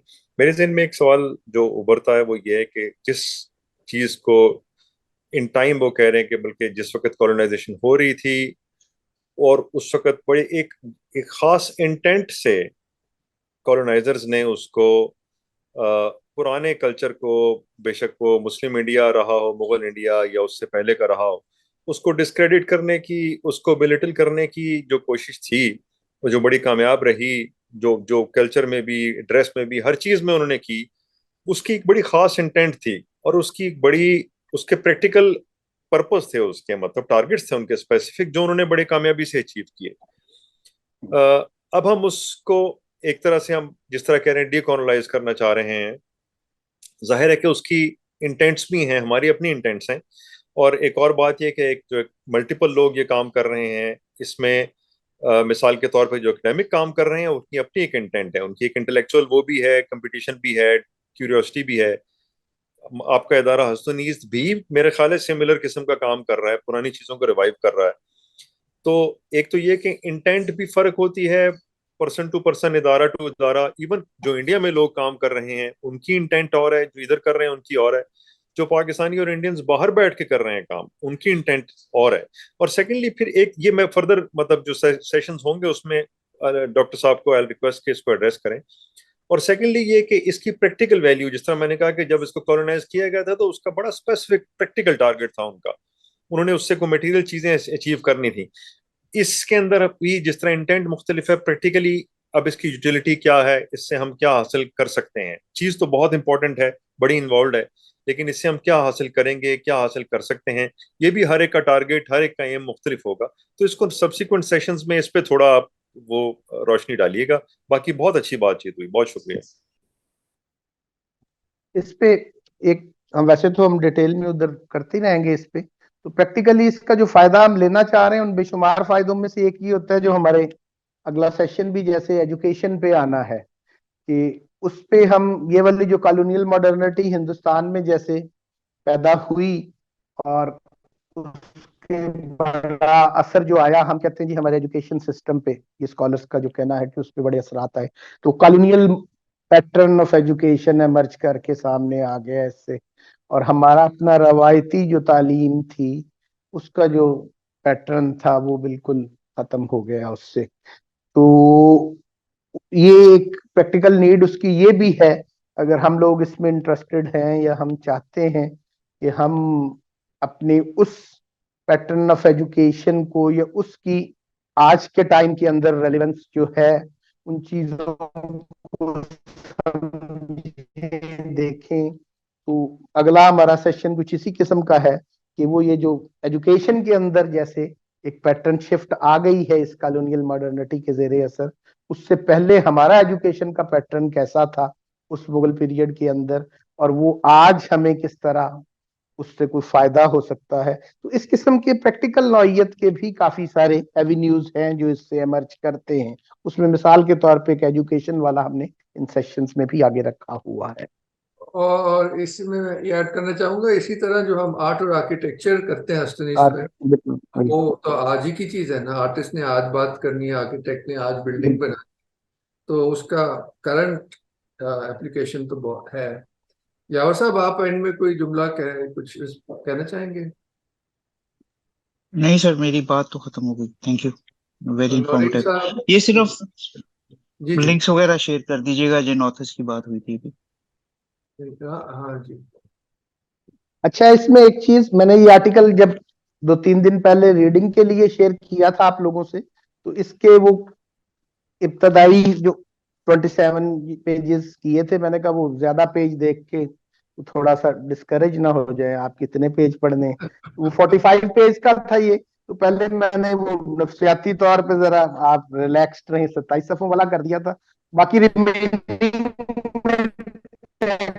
तो नहीं थी, वो इसके रेफरेंसेस वगैरह थे, तो आज मैंने वो भी शेयर कर दिया है जो रेफरेंसेस जिसमें हैं साथ, वो 45 पेजेस की ऑलमोस्ट, ये 40 पेजेस की या इतनी 40 सफ़े की बन जाएगी ये डॉक्यूमेंट। अब वो पूरी भी कर दी हुई है इसके एंड पे, कोई बहुत रेफरेंसेस को भी शुक्रिया, जो जी। नौरीन साहब, आप एंड में कुछ कहना चाहेंगे, ऐड करना चाहेंगे? नहीं जी, थैंक यू सो मच। ठीक है जी, बहुत शुक्रिया डॉक्टर साहब, बड़ा जबरदस्त सेशन रहा। बस मैं ये अगला इंशाल्लाह संडे का जो सेशन है वो हम उसको हमें रीशेड्यूल करना होगा नेक्स्ट सैटरडे के लिए, क्योंकि इस संडे हमारी ईद मिलादुन नबी के हवाले से पूरा वो है, सैटरडे संडे एक्टिविटीज है।